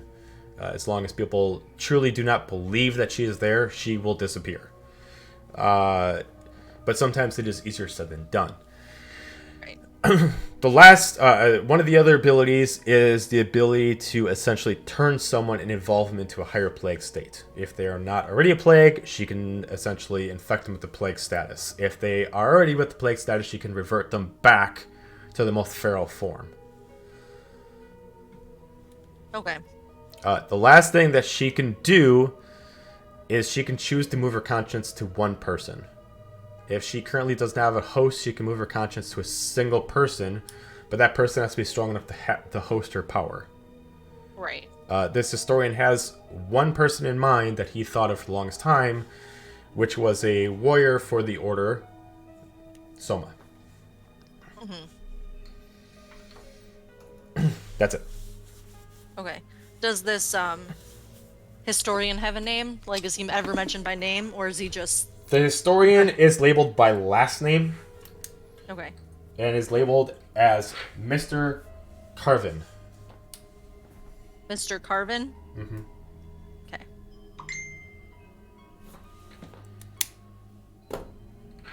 You did a history check, right? It was a history, not check. Religion? Yes. Yeah, no, I'm shit at religion. I'll also say that based off the writing, it looks like the person who wrote this, even though it's in Common, it has a very elvish style of writing. Okay. The way it sounds, the way it looks, the way that it's written is very elvish. It reads very much as someone very distinguished and very old. Okay. Cool. Well, you know what? 2 out of 3 is not bad at all. Now remember, you can always recheck something, but the way the rules work, if you ever want to recheck, the DC always gets higher. Higher, yeah. Is the temple part, like, connected to the library? It's a mixture of both. So the library, think of itself as a giant church, where at the end of it is the actual statue and a bunch of spots to rest on, and then surrounded it has the books. Okay. Is there someone in the church area that he could ask about Gladlin? That isn't currently everybody who's working here seems to either be a monk of some kind or an actual priest. Currently, there's not too many people working, but you do see someone who is currently looks like he is organizing a couple books at the front pedestal. He's the only one who does not seem like his attention is totally distracted. But they also don't seem like they talk a lot. They look like they just kind of like, if someone asks a question, they kind of like point to it. I mean, hell, that's all I really need is someone to point. I can read on my own. I just need the book to read. And you... I can. Alright. Joking. So you walk up to the guy. The guy himself, he's wearing, a simple white standard cloak. And he's just kind of like organizing some books in the front pedestal. These books look like they are gold embroidered, specific kind of, they look very much like Arcana books, but specifically Arcana for more healing spells and different kind of more religious kind of abilities. Stuff more for just life than actual damage or death. As he puts them down, he immediately sees you look in his direction. He just bows in front of you and just kind of looks at you and just kind of just stands there and looks. Corbin's gonna bow back just slightly and then just ask if he knows of this god named Gladlin and if there's any books about him in the area, or if he could at least, or maybe direct me to someone who knows more. He puts his hand on your shoulder and he points up to the second floor. And even though you can't see anything on the second floor because you're on the first floor, he points at the northeast wall of the second floor. And he takes his hand off of you and he goes back to cleaning the books. Corbin's gonna, is there like a set of stairs to like get up to the second floor? Yeah, there's certain steps are like on the left and the right of the front door that you came in from. Cool. Corbin's gonna bow his head again, thank him, and then head up the stairs. Okay. Just to the direction he was pointed to. Okay. You can give me another religion check this time with advantage since you have a certain area that you're looking at. Oh boy. Let's not fuck up this time. You could do it. Do it. It's a 12. It's better. You do find a spot where it looks like this is a spot where the actual books for newer gods are supposed to be. You're still having a tough time specifically finding anything that kind of relates to Gladlin. You can't seem to find fate, you can't seem to find destiny, and you can't seem to find anything that kind of really resembles like a physical description of Gladlin. Okay. But there's a lot of books on the ground. You can give me one more check. You can do it at one more time with advantage. If you can't do it, the DC will be too high for you to be able to get. That's So fair. you can do it one more time. Okay. All right. Let's see what this does, and then I might have. Oh, that's better. That is a spooky 20. All right. You Okay. just made it because DC would have been 19. So Ooh. You did it. Did it. So eventually, going through piles, you eventually see someone moving some books around, and you just see someone pick up a book off of one on the ground that specifically has the exact same color scheme as Gladlin. As you immediately see the word "fate" written in specifically a common, but very, very, very intricate. Yep.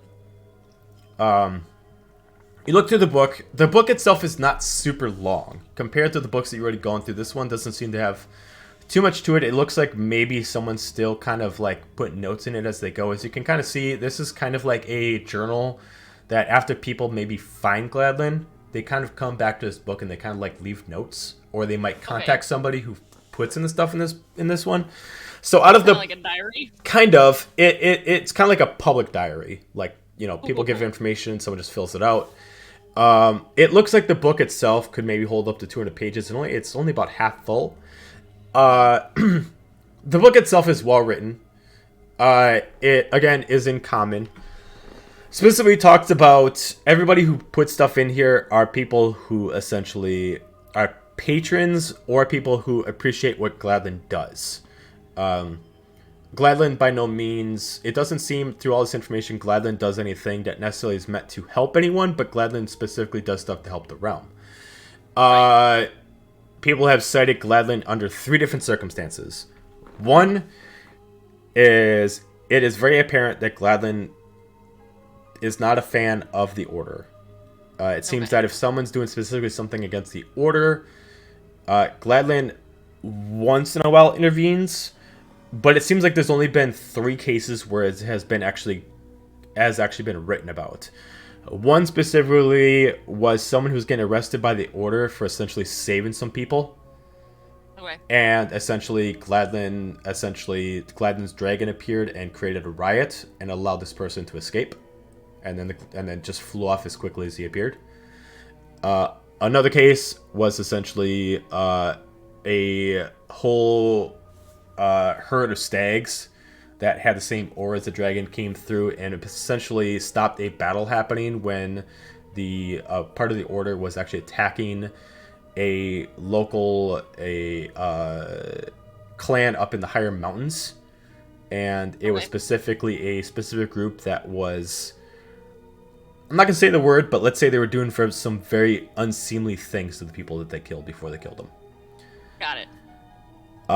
There are a few other things that I discovered. A couple other things that you notice in there is there's no specific way that is being told that you can essentially summon Gladlin, but what is really grabbing your attention is that of the past 2 years, people who try to communicate with Gladlin seem to have nightmares afterwards.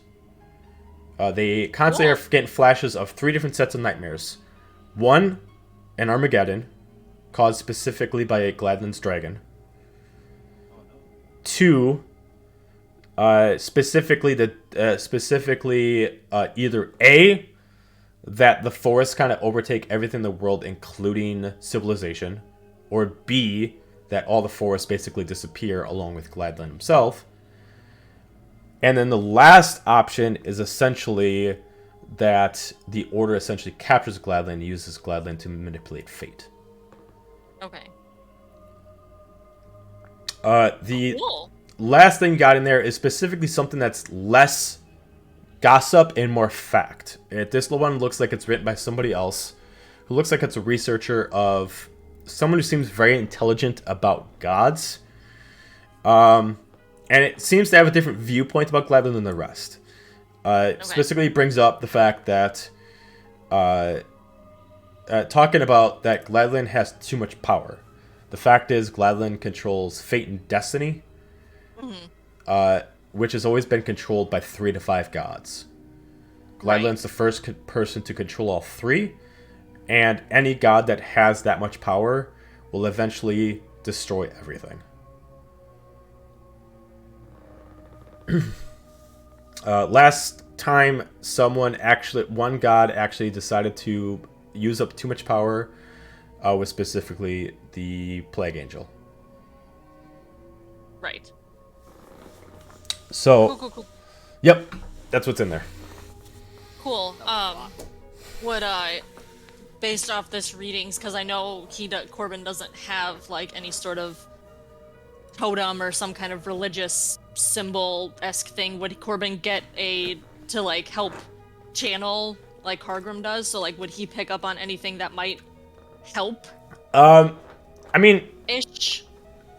usually Gladlin appears to only specific people. Usually someone who has an attachment to Gladlin's kind of order, or just like any other angel or god, specifically to someone who is a patron of light. So either a cleric or a paladin. Because he started off as a druid, he does come to druids also, but he avoids talking to anybody who contacts anybody of dark nature. No warlocks, no sorcerers, and for some reason does not talk to wizards. That's good to know. Anybody but Corbin is a wizard. That's good to know. There is a symbol that someone has seen that seems to be a common, like the different clerics that said that they've seen them. They all have different symbols, but they got one marking on each symbol that seems to have the same thing. Like they're different orders, but they all have like one shape inside each one that matches. And it's essentially kind of like a circle that has a V attached to each corner. So it essentially looked like, hang on, let me draw it out. Dictionary with the DM. Dictionary, I love it. If you guys can see it. Oh, we got it. It looks like that. Cool. So the different clerics have different variants of that one, where like maybe they got like an axe through it, or maybe it has more calligraphy added to it, but they all have that symbol embedded within their own symbol itself. Okay.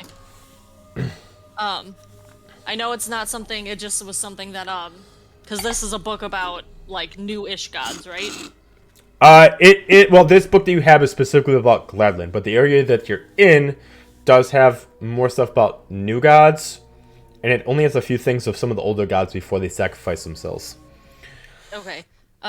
If possible, just a brief glance, Corbin wants to see if he can find anything about this Alasna person, too, since he's trying to get as much information about what his situation is. Give me you can give me an investigation or religion check, because you're pretty sure she would still be in this area.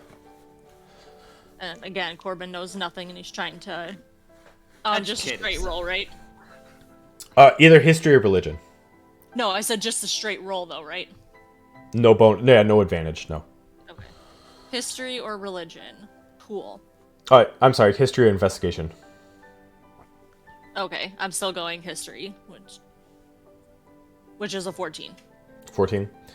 You don't find the specific book about Alasna, but you do, again, find some books that maybe relate to sightings that would sound like Alasna. She is. You do find a couple books that kind of bring up an angel of fire that appears often during certain circumstances. These books have no proof of that it's Alasna due to your check. Right.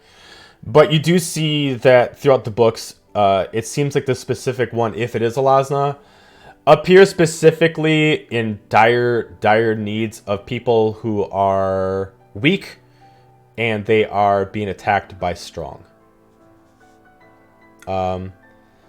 She specifically does nothing to interfere with the Empire, but she has been cited at specifically destroying specific things of the Empire. Random things blowing up when there's no things of fire around. Okay. But that's all you can find. That works for me. It's, again, more information than what I had. Good day of reading. What do you want to do after that? Corbin has a lot he wants to do because he's a He's a semi. nerd. Yeah, well, no, he's a semi-free man now, so he's kind of taking the fact that he doesn't have voices in his head or a dagger to his back for all that he can. Good time. Yeah. I know he also wanted to go and try and sell the random ass weapons that he has that he's not using. So. Okay. And potentially money. put in a commission for the new outfit that he has. Got it. Okay, so we're gonna kick off right to that. So you're gonna get over to the shop that would make that, which is the Trading Guild shop, which is the main one where we kind of ordered stuff from. Yep. All right, what do you got to trade in? Okay, I have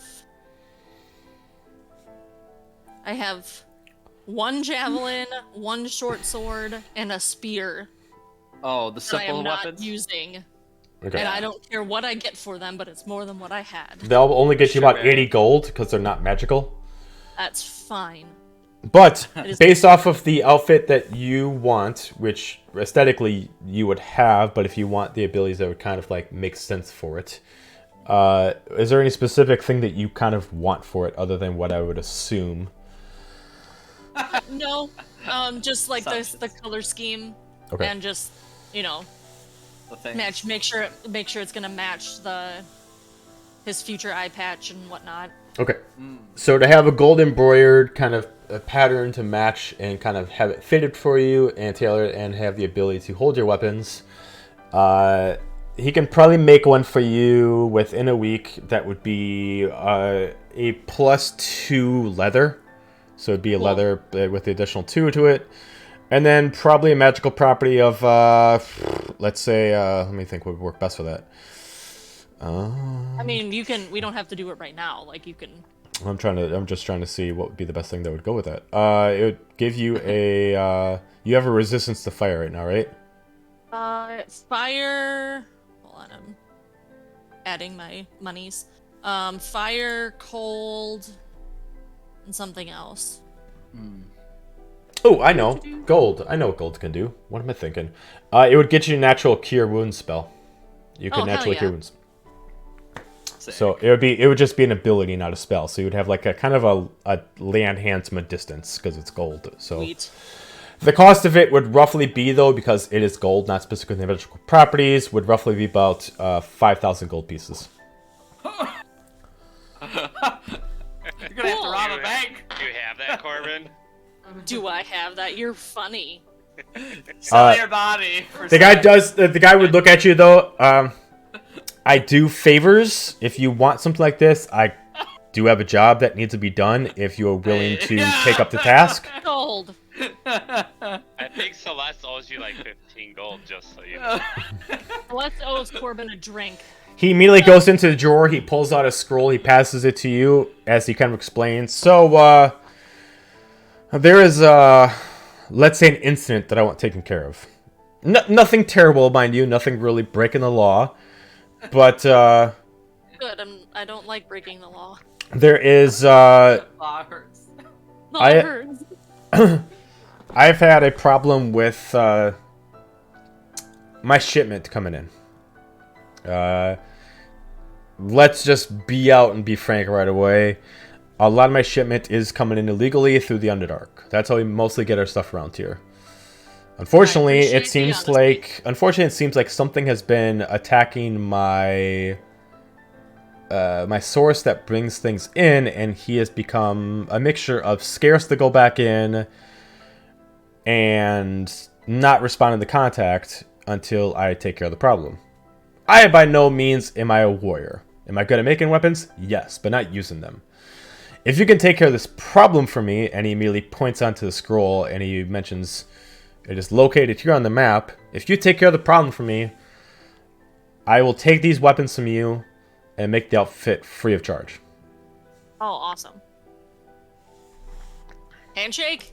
Yeah. He puts out the hand, then he shakes. Done deal. But I do need it done within 2 days. Can you make that happen? I I believe so. Okay. Some of my compatriots are fighting in the Colosseum tomorrow, Okay. I think. So I don't know what their status is. My adventuring party, I don't know what their status is going to be post-battle. Well, just remember, the longer it takes to get it done, the longer it's going to take before me to start. I am still finishing up, and you can kind of see that he is... It looks like he finished making a jade scimitar. He's got it, like, behind him as it's, like, curing, and he's currently working on a greatsword that looks very similar to Celeste's greatsword. Fun. The sooner you get it done, the sooner I can move ahead orders and take care of yours. The longer it takes, I might not get it done in time. So 2 days is probably the best time for you to get it in, take care of it, so I can start working your order. So the longer you take, the longer it takes. I will stress the importance to the party. Perfect. Appreciate the business. I appreciate your help, and if you take care of that, I will take care of you. And Okay. he just kind of nods to you as he goes back and he starts working on curing the saber while also having a gentleman on his side that looks like his apprentice kind of work on sharpening the actual the bone sword. Cool. Corbin will read the details of that Okay. So later. He wants to try and find his friends. okay. So because it is very bustling out in the area, you really have no sight of where your friends are. I mean, right, we did all decide to meet at the bathhouse before we split, though. Oh, did We just you? never Okay. decided- Yeah. Okay. Yeah, we just... I mean, in the map that Alora made, that she sent to us, it literally says meeting spot under bathhouse. Okay. So, All right. we So just never set a time, so... so you make your way back to the bathhouse. Yep. Do I- we still see half the party sitting outside? Or no, they got a room. They got a room. So again, a gentleman standing there looks at you. Ah, welcome in. What can I do for you? Do you have an appointment? I don't, but I'm supposed to be meeting some of my friends here. Seems like we have quite a lot of those lately. Yeah, we kind of split up and we never really discussed a meeting time, just a meeting place. What is the group name? That's a good question. That's a good question.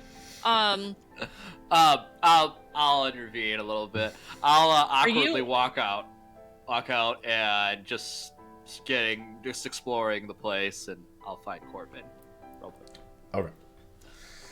Make I him would a sock. imagine that Corbin is awkwardly trying to describe what Celeste looks like because Okay. he's very noticeable. So like really tall, probably paid a lot of money, probably really wanted food.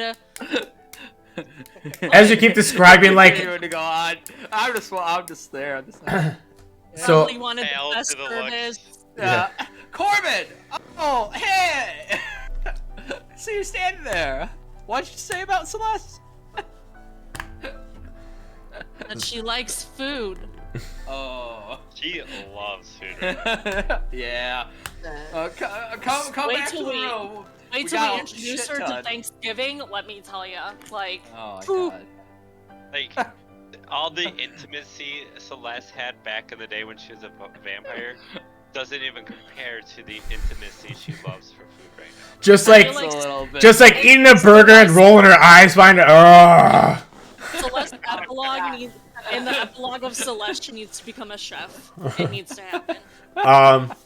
Okay, so you guys all have a I room feel- together. If you guys want to take a long rest, you can. Celeste is definitely taking a long rest. Okay. yeah. So it's I feel like the bar brawlers need long rests. Okay.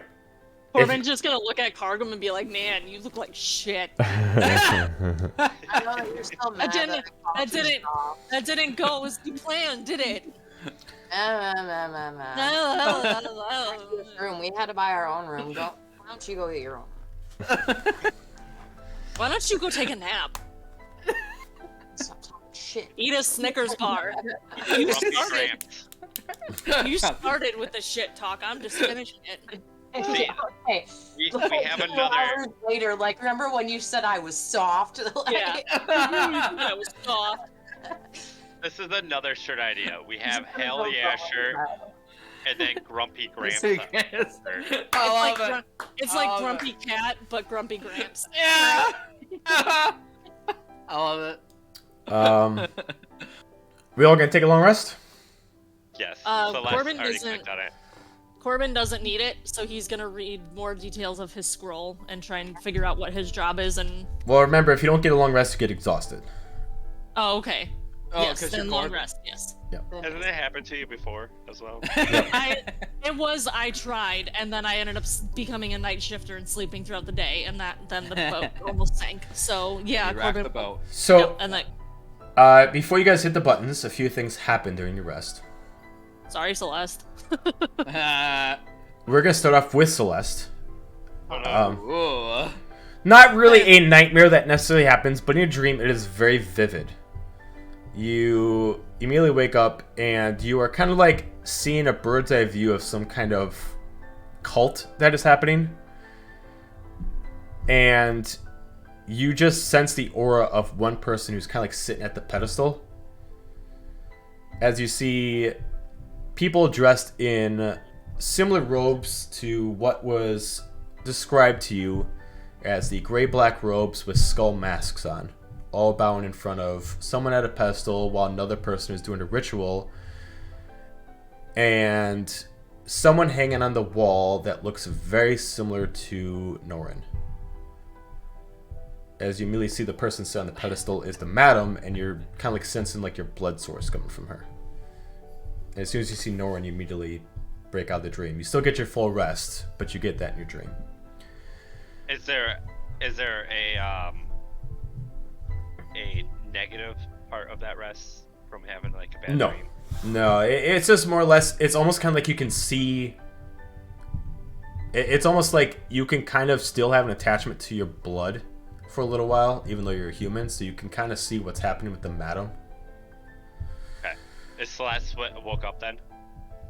You still get your long rest, so you still get a long rest, but you would like maybe wake up with some night sweats or something like that, but you'd still get your long rest.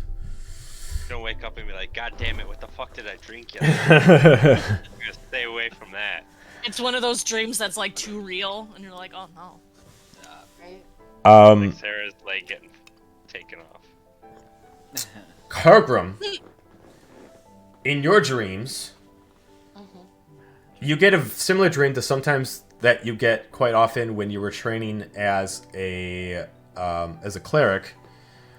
That you have always been taught that a lot of times as a cleric, you can sometimes get visions in your dreams of being called out by certain kind of gods, or just a god calling out to all clerics in the area for help. You specifically see a vision of a female Triton sitting on a silver pedestal, wearing a beautiful, like, sheer blue gown, holding a staff that is holding a green stone in it, and then just fast forward as you just see her impaled by Gladlin. Oh. Gadzooks. As he immediately looks at you as if he sees that you're watching him in the dream, and you wake up. Again, you get a full rest, but you sense it as a warning. Was she a goddess or just like just a regular Triton? It was just a regular Triton. You sense that she has some kind of ability granted to her by a god, but she is a Triton by all means. Was it the queen? I mean, you wouldn't know it's the queen, but it is the queen. It is Alir Valerian.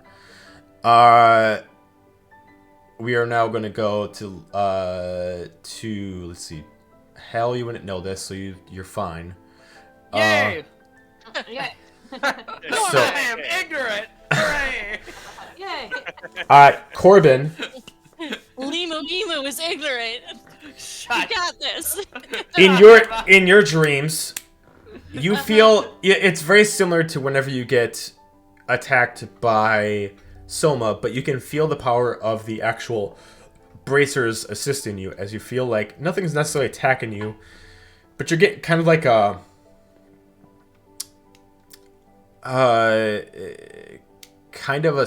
almost like a sixth sense, Like, Okay. That's Spidey sense. you're walking around in what seems like a guild full of people. You have no control of your movement. You just notice that you're walking around, and you happen to be walking in the shadows. It goes through a dream of about an hour until something clicks that you notice that you're following two people. You're constantly watching Allura and Fig. As it looks like they spotted you, you walk back into the darkness, and you walk in front of a mirror. As immediately you walk in front of the mirror, you notice that it's not you that you're looking through, but you see someone wearing a silver mask and a hood. You drop down the hood, you take off the mask, and you see yourself being a very same version of you, but an elf. Damaged ear, plague-ridden face, and you can easily tell this is another one of your kind, but the elf. Okay. And he's tracking. Like one of the 9. Yep, and he's tracking Allura and Fig. Does the mask have any like markings on it? Like It does. So it has three specific. You were like, I was hoping you would ask. It has three specific markings that actually grab your attention.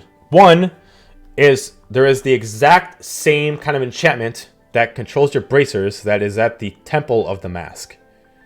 It looks like this person figured out the same thing that blocks Soma, and he's wearing it in the mask.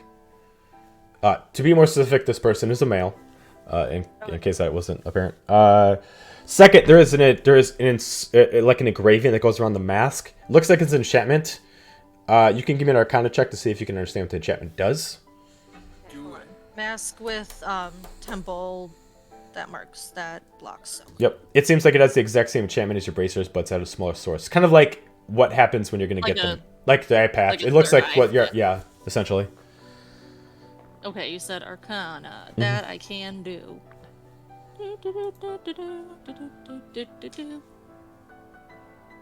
That humming 18. copyrighted? What'd you get? 18.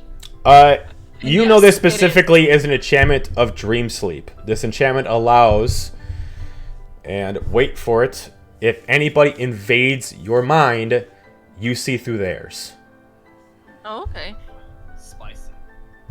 The third thing about the mask is specifically that when he's wearing the mask, it looks like it gives him some kind of ability. You're not exactly sure how it works, but it looks like when the mask is put on, other than what the enchantment does and what the stone does, it looks like the enchantment, the mask itself, doesn't necessarily hide him, but maybe makes people believe it's not actually him. Obviously, the mask hides the face, but it almost gives people disbelief. Okay. Kind of like a Clark Kent with glasses. No one believes it, even though it's just glasses. No one's going to bother taking off this guy's mask because for some reason people look at him. They just automatically come out with the conclusion it's not who we're looking for. Okay. Like the perfect rogue mask. Okay, so like, would it be more like a disguise or an illusion, or is it just a... It's not an illusion, because when people see it, they see someone with a mask. They see an elf wearing a mask, but automatically it gives them, like... It almost gives them, like, a charm that charms them to believe immediately, instead of saying, oh, I want to go look at this person. They are suspicious. Oh, that person's wearing a mask. It can't be who we're looking for. It automatically just gives them that conclusion. Cool. I want it. Cool. But immediately, as you figure out how the enchantment works, you immediately can tell that now this person can see into your dreams. Because that's how the enchantment works. Yep. Cool. You also know, based off of this dream, once you would wake up from it, again, you would get a long rest, that most likely you got a delayed dream, so this would have happened somewhere early in the day. Yep. And as best he can, he's gonna try and remember what this elf person looks like in case he comes across... I mean... Okay, I'll give you a physical description. So, he does look like a high elf. Very silver skin. His right ear is at full health, so it's a very tall, pointy ear. The left ear looks like it almost is... It doesn't look like nestled bite marks, but it actually looks like it's been kind of like ripped in half. And then kind of like regrew as a circle instead of regrowing back as a point, like more more humanized. Instead of that was the left ear that was damaged. Okay. Much like how you're missing your eye, it almost looks like a lot of the plague is coming from his mouth. So it looks like some of his teeth are missing, and it looks like he's got kind of like a rot coming from side of his jaw. It's the brush's teeth. The plague looks like it's more affecting him than you because it looks like it's almost engulfing all of his neck. You see more black than you see silver up his skin. Okay. Other than that, he just has a simple slick back black hair, and just has like silver eyes. He has very distinct features. It looks like it's kind of why maybe he wears the mask, because if he's not wearing it, he would stick out like a sore thumb. Fair. What kind of clothing is he wearing? Like just simple. I will show you because I think I showed you guys last time. Because I showed you guys this one. Oh yes. Okay. It's that guy. Oh, nice. Cool. Okay, so you guys all get your long rest. You wake up in the morning. As immediately, like early in the morning, by 8 o'clock, you hear large bells ringing on the north, south, east, and west sections of the town. As immediately people start cheering, and you hear a parade going on in the streets as a preemptive announcement for the games to begin. Wait, I thought you said it was 2 days until the game. It is 2 days. You guys passed. This is the second day that you guys just went through. You guys already had a long rest before this. Yeah. Of us coming down? No, because why would I still be at the bar for 2 whole days? Hang on. There was a... Hang on 1 second. There was a... You were just that drunk. It all just blended together. No. So you're gonna tell me that you were shopping for an entire 24 hours? I mean, you know what? I'm a free man. Corbin, being broke, was shopping for 24 hours to find what she Hey, you know needed. what? It's Try to find It's one of those things where it's like I can't afford it, but I'm gonna look at it just because I can. Okay, I think what happened was... If I can afford it. I think what happened is some people got a long rest earlier, and it got messed up with days. So, then, and the 1 day left, is there anything you guys want to do before the event? Yeah, Go ahead, I sir. wanted to like actually Do something. Prepare.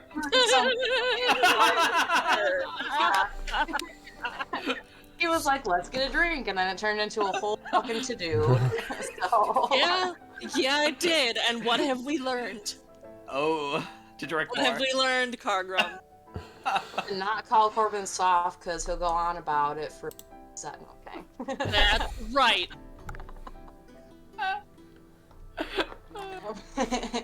Okay.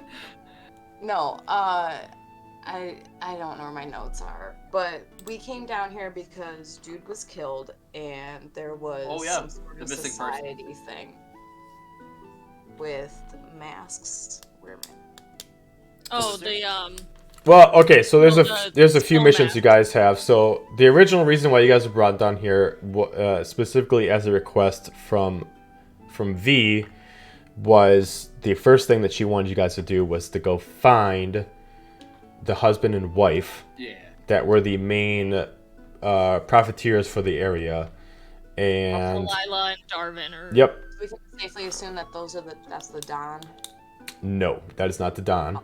The Don's name is Pyrrhus Kalina. And Coleon. Essentially, yes, Don Corleone. Yep. No, so these people, they naturally live on the actual main level. And to remind you, they actually bring in all the things that protect the country by using their wealth. Think of them as kind of like the money behind the defense of the island without having to go to war. allows them to have proper peace without actually having to be part of the war by throwing money at it. But unfortunately, if something happens to them, that means that everybody's got to get involved, because that's going to create a lot of problems. So the wife went missing. The last person, the rumor is the last person to see what happened swears that they saw the husband standing over the body, and then when they came back, both of them are gone, and the place was a mess. You guys went to go investigate the house. You guys discovered that someone was being kept upstairs, not like in a super dangerous area, but was kept upstairs and was chained, most likely at a larger form, but they were on a bed. So that meant, like, it does show that clothes was stretched, meaning that the person was changed in their form. And then you saw a scuffle leave from that spot. It looks like something happened, they broke loose, and it went all the way downstairs until they escaped. You guys found a secret room downstairs where it looks like the husband was experimenting on something mixed with both potions and sorcery and science. And remember the were-rat. Yep. Were-rat. Testing on what looks like different kind of changelings. Anything from a changeling to a doppelganger, but unfortunately could not test him without finding one that actually had natural hair, and then eventually did find one and was not able to find proper results. Okay. Argrim originally went to the bar to try to find out if he could get any information on the phone. That failed horribly. Oh no, not even close. So Yeah, you signed up for a gladiator fight instead. Gladiator fight, and then got into a bar fight. Like That was the prep, I guess. That was the prep. Okay, well then I guess he'll just kind of like wander around. Like town? Wander around town, just kind of listening, taking a look, see if like he can pick up anything related to the fallen. Okay, you can give me an investigation check to just kind of like see if you can pick up any kind of clues, whether it's verbally or anything location-wise. Like 4. Unfortunately not. The place itself is still relatively new to you, and looking around, you can't necessarily see if something seems like it fits. You do see that the one thing that does grab your attention, whether it means anything, is this tunnel on the east side. I think you guys are seeing the map. Yeah, you guys are seeing the map. So tunnel on the far east side. There's a specific, there's a couple guards posted there, and there seems to be a sign that says, essentially as a warning label, and it specifically shows that for some reason that tunnel seems to be way more dangerous than the rest. It just grabs your attention, but it looks like the traffic between has more paw prints than it does actually have common footprints.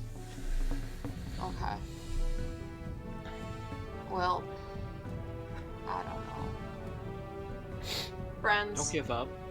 Countrymen, help me out.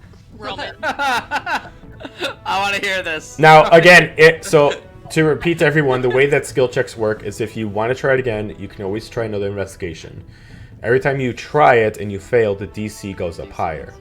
Currently, the DC to beat is 15, so if you want to try it again, you got to beat a 17. And also, if you're investigating the whole town, because the town isn't super large, but it is a town, to go through the whole town and make sure you're investigating properly is about 4 hours. So you would have wasted 4 hours doing this. So if you want to do it again, you can, whether you succeed or not. Morning, came back to lunch and was like, hey, gang. Trying to figure out about this fallen group people. I got absolutely nowhere this morning. Would one of you be able to help me out with this? Are you still hungover? Obviously not if I was walking around town all day. Corbin, let's be honest. Let's be straight up right now with each other. I'm sorry I called you soft. Can you drop the snotty attitude? No. Okay. Wow, this is going great. Also, I discovered through D&D, dwarves can't get a hangover. Hey. Really? Yeah. So that's what I was messaging earlier in the day. That was what I was messaging early in the day. So apparently dwarves are... I knew dwarves were resistant to poison. But as far as D&D lore, alcohol is considered a poison. So That's amazing. they can't get drunk by it, by all intents and purposes. Or they can get drunk, but they can't have a hangover from it because they cure themselves too early of the actual alcohol. So next time we do you're saving just throws, grumpy. yeah, next time we do saving throws for you, you get to actually roll with advantage. I did Yeah. not realize that. Yeah, I didn't know that either. Someone actually told me about that this The more morning. you know. Yeah, the Yeah. more you know. No, Margaret's just gonna. I love that. Margaret says no. Margaret's gonna be like, should just Just because I can't remember past, the week, the house that we originally investigated is in this area, right? Or is that a different area? Which house? The one where, Fig and whoever went into the basement and found all the sciencey stuff, and then we. You found guys the investigated that, and that's back on the top floor. house. Okay, that's what I thought. Yeah. Yep. That's what I thought. Yeah. That was up now. That's what I thought. I mean, I'll go with you, Cargrum, but my, skills aren't as, I'm not as, Sure. Not as good as Team Rogue. I mean, yeah, I'm apparently not good at this whole investigation thing. I feel like I have good ideas, but the follow through is not there. So, I'm good at reading and magic. That's my shtick. there you go. All right. All right, so you guys are gonna do a group investigation then? Yeah, Celeste. Oh. How long can you investigate? I literally have a +1. All right, so one of you can roll investigation with advantage. One of you. Okay, hold on. Detective Hal. Is Celeste coming too? I don't think Celeste is gonna follow. Okay, that's fair. That's what I was trying to say earlier. Yeah. Oh, Okay. no, That's what I figured. I was like, let's not speak She for is- everyone here. And I'm gonna let DM decide this because where she did buy her armor was a shady dealer. But she's trying on her armor, and DM can take it from there, but she's trying it on and looking for flaws. Looking for what? Flaws. Flaws with the armor? Yeah, because as I'm sitting here thinking she did buy it from a shady car dealer. How? If it's really quality. Gotcha. Okay.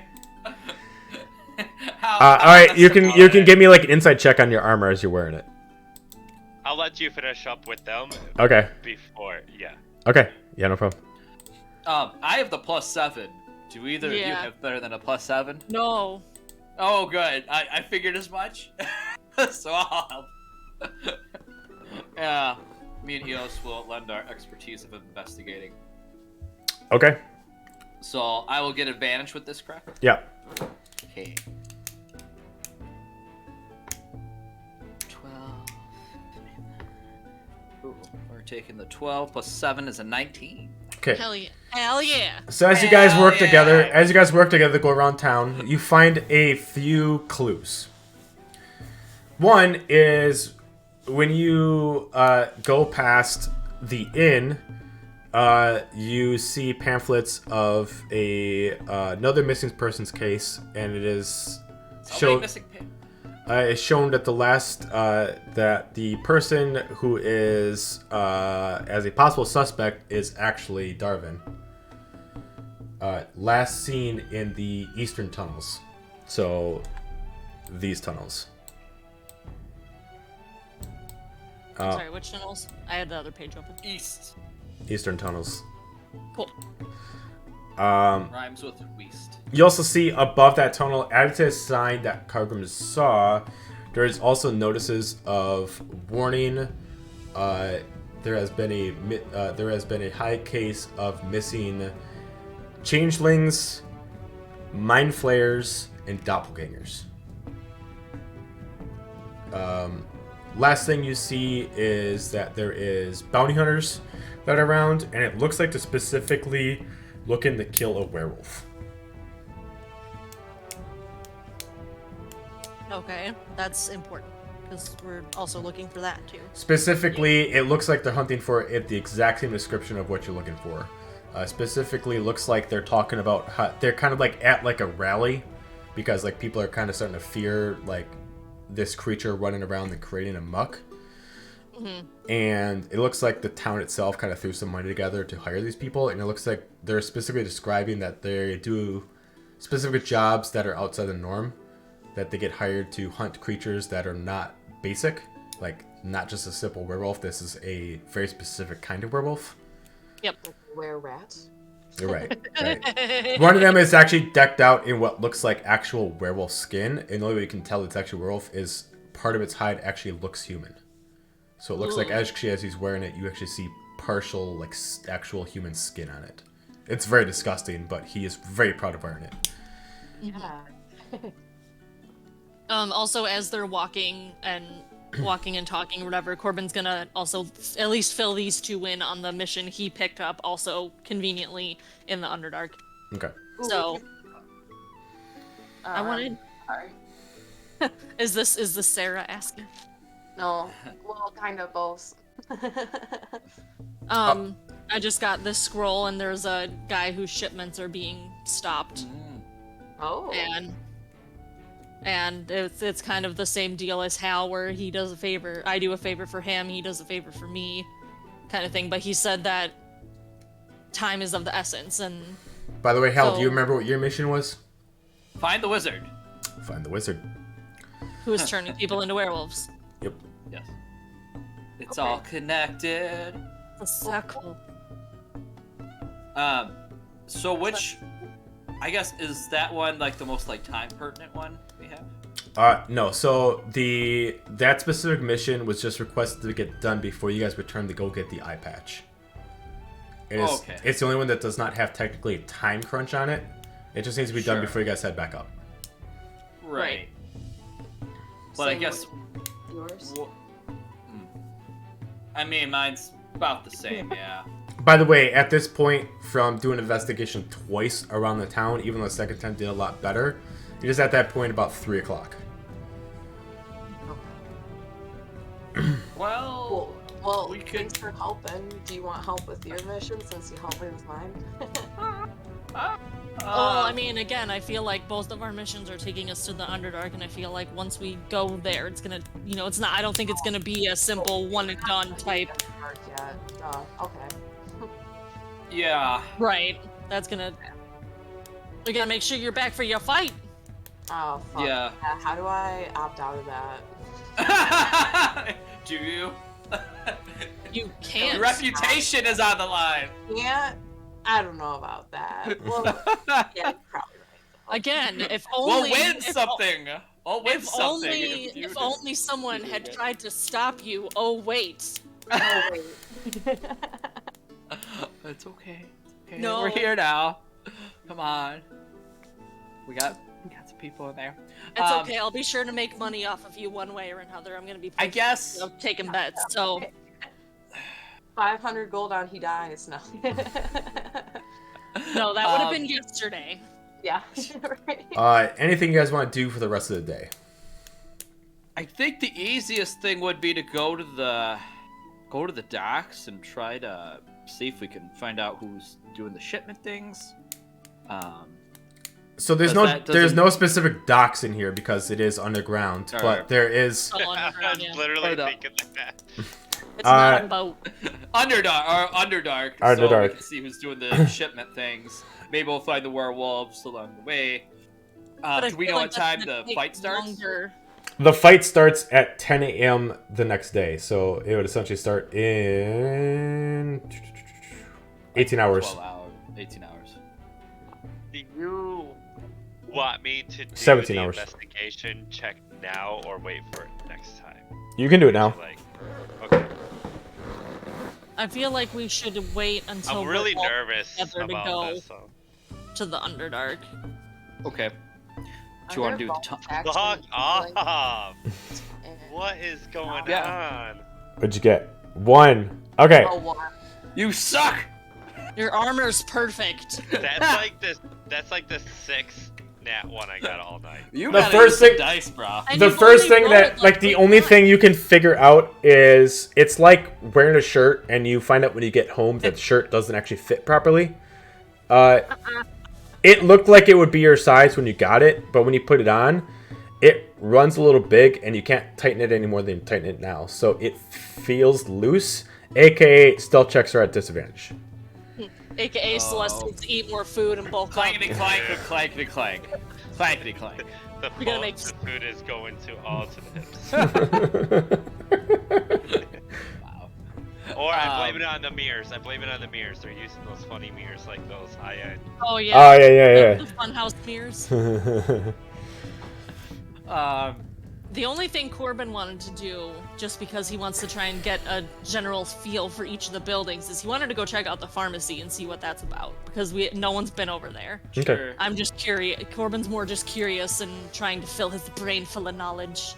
The pharmacy. Otherwise, does the Eastern Tunnels, like, little side quest, does that seem like that could be a thing that would take longer as well? We just want to do that after the fights? Technically, all the missions you guys picked up would take at least 1 day. Hooray! Then, yeah, we could just use Dave to prep. Yeah, For- I feel for like the fight. just try and Get some more information. Put it like this: every mission that given you guys will not be done in 1 session. Okay! Even if you guys got all natural 20s, there'd be no way you guys could get done in 1 session. They're all meant to be little mini side sessions. Right. So maybe like 2 sessions per, or 1 if you're really good at it. But yeah. Oh, okay. Yeah, I will do the library thing then. And what are you doing at the library? I am looking to how to be a better Phoenix Dad. Okay, you can give me an investigation check to And specifically. animal handling things. Okay, you can give me an investigation check. Alright. Corbin's so proud that someone else is going to the library. I am the master! Nat 20. Okay, all right. So there are no books specifically on how to raise your phoenix. This is not like a Disney movie about how to train your dragon, but this is a. You do find about 3 books scattered in different directions of the place that specifically talk about phoenixes in general.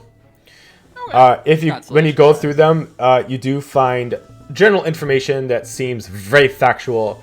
One is phoenixes go by a very specific mindset, no matter how young or old they are. First off, they are excuse me. They're always lawfully good. Now, it doesn't say anything about owning a phoenix. It just says how phoenix personality is. So, a phoenix will sometimes befriend someone, usually paladins, due to them being lawfully good. Phoenixes absolutely loathe people who either break the law as for the law that they find dictated or do any evil acts. Basically, don't murder anyone around them and don't do anything that's unholy around them. They live as holy creatures of fire. 2 is the obvious. Phoenixes don't die. When they essentially get perished, they come back as a younger form of themselves, aka Groot, but they lose their memories of what they were before. Lastly, a phoenix's maturity takes about 200 years. They essentially fully mature after the age of 15, but it takes them exactly that many years to get there. They will stay as a youthful phoenix for up to 14 plus years before they officially mature. And at that point, they very much Pokemon, they evolve their way out, and they essentially in that 1 year grow super big. And at that point, they keep maturing in size up until the size of the biggest one put in noteworthy, which was standing up 20 feet tall, 60 feet wide from wing to wing. Wow. Oh, jeez. Last thing is the phoenix is the creature, the representative of Alazna. Many times there is a confusion between Alazna and a phoenix. Sometimes people believe a phoenix has actually come, and they eventually find out that it's actually Alazna who has blessed their village. Also, Alazna adores the phoenix, and Alazna will actually help a phoenix mature under the right stasis. There has actually been a high increased sightings of phoenixes since the birth of Alazna. AKA, you found yours based off of a phoenix feather, It means that there were other phoenix feathers all around. God, I could have brother and sisters. You either lay eggs. You get one. You get one. Phoenixes technically do not naturally lay eggs. They can actually create a flame that can actually create kind of like an orb of light, and then that will actually create the egg itself. Otherwise, the feathers are actually what reproduce their flame. So they only can have the power to reproduce when they're at full maturity. Other than that, that would actually take like that 100 to 200 years for them to do that. Phoenixes do not require natural food, but in place of the food, they do require at least 100-degree heat for at least 3 hours a day. Oh, jeez. Without that, they can technically starve without dying, but they, after essentially 3 days, they would lose essentially a human's amount of air, and they will just fall asleep to an endless death and go into a coma. Well, that's dark. In that stasis, because they do not have fire, they cannot reborn themselves because they did not have fire to come back. So essentially, you need to feed Eos at least 100-degree amount of fire for that much a day for Eos to constantly stay healthy and mature throughout that time. So it basically is saying that phoenixes are known to stay around towns that have high heat. They avoid winter areas, and they constantly seem to act kind of like ravens around the dead body, where they seems to constantly be around areas. They constantly are sighted around areas of mass death, kind of being attracted to the opposite side of life. Not necessarily to like absorb it, but to essentially guide them to the afterlife.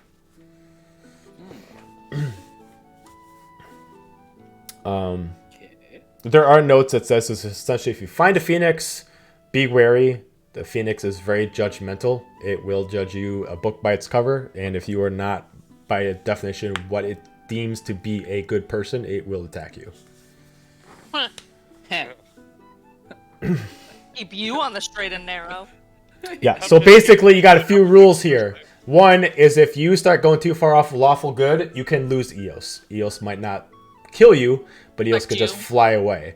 Have I ever did anything sketchy? Now remember, lawful good is very specific. For lawful good to be correct, you must obey God's laws. Not the town's laws, God's laws. Basically meaning that, like, follow the laws of Alasna. Alasna has a few laws that dictate the world. One is no murder. Killing is different. Killing if it's justified in self-defense. Right. Alasna does not side with the Empire. Essentially, if you side with the Empire in any means, even if you decide to side with someone who is wearing Imperial colors, is siding with the Empire. Right. Basically, staying lawful to Alasna's rules will keep Eos as a favored pet, and essentially keeping Eos in a well-heated area for a long time will help out. Like a lizard. Essentially, yes. That's what the heating blanket is for. Well, at this point, the heating blanket's too small. Eos is the size now. Eos is the size now of like a puppy, like a small dog.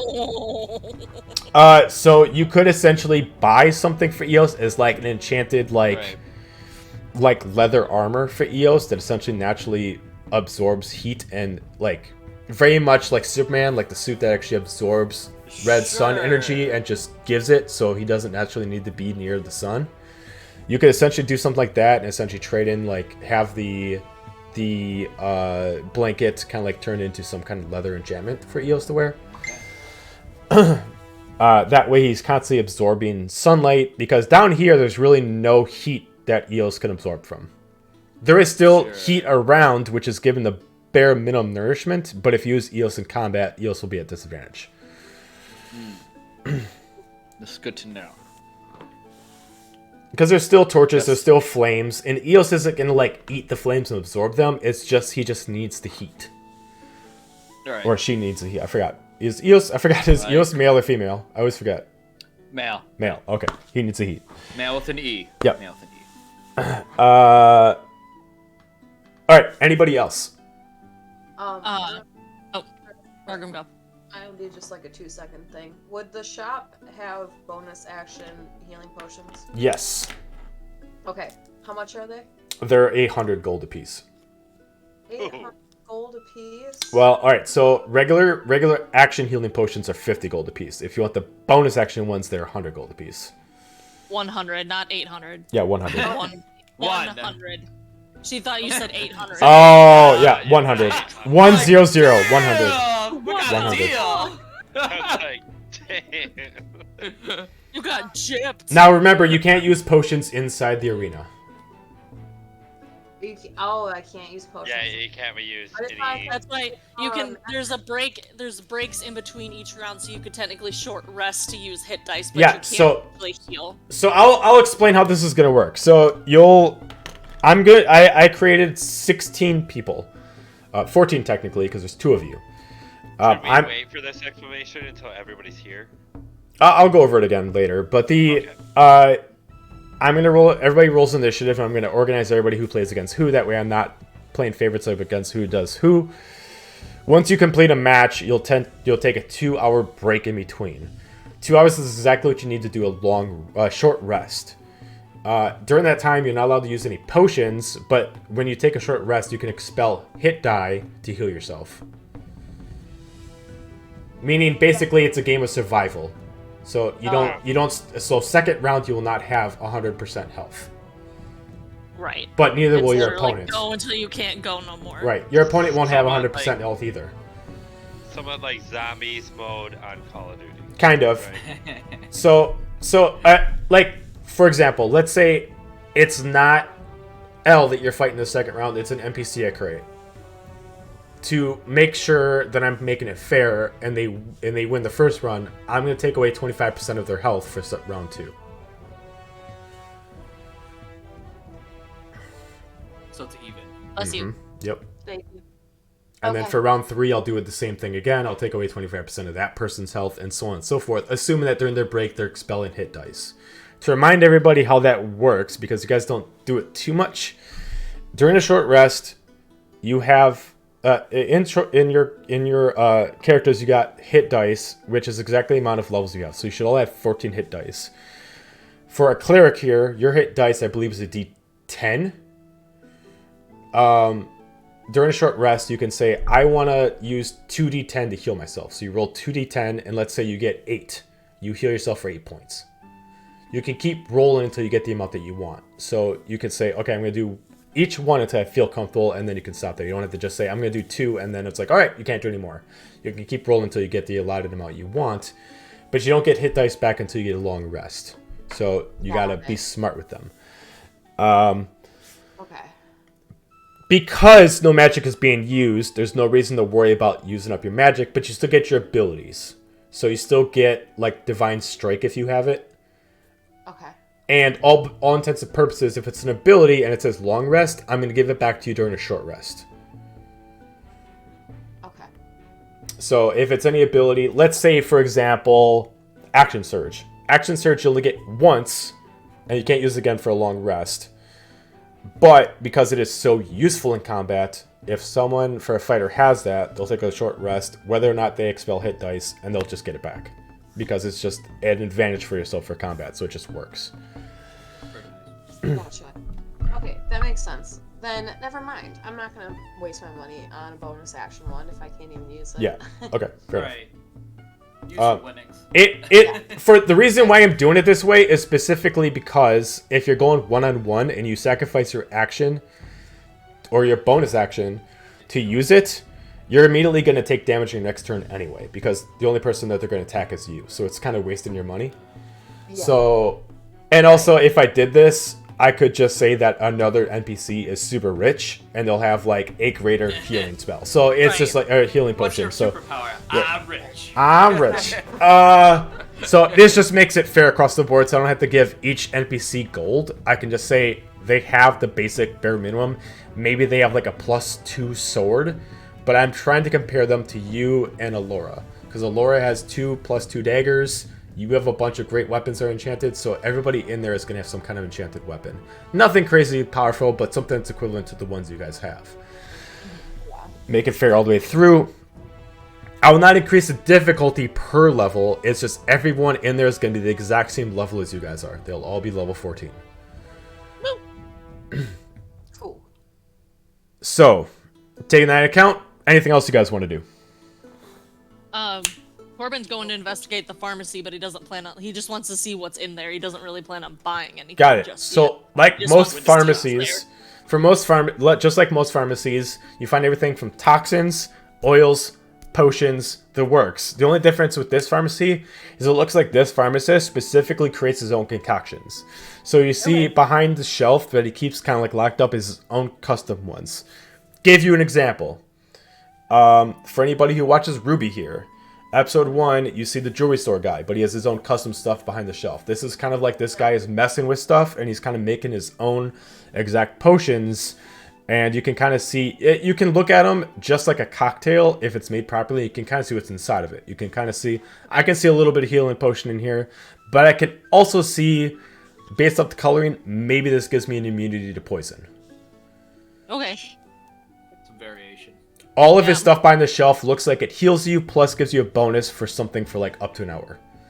Cool. Anti-poison. Maybe it gives you like extended dark vision.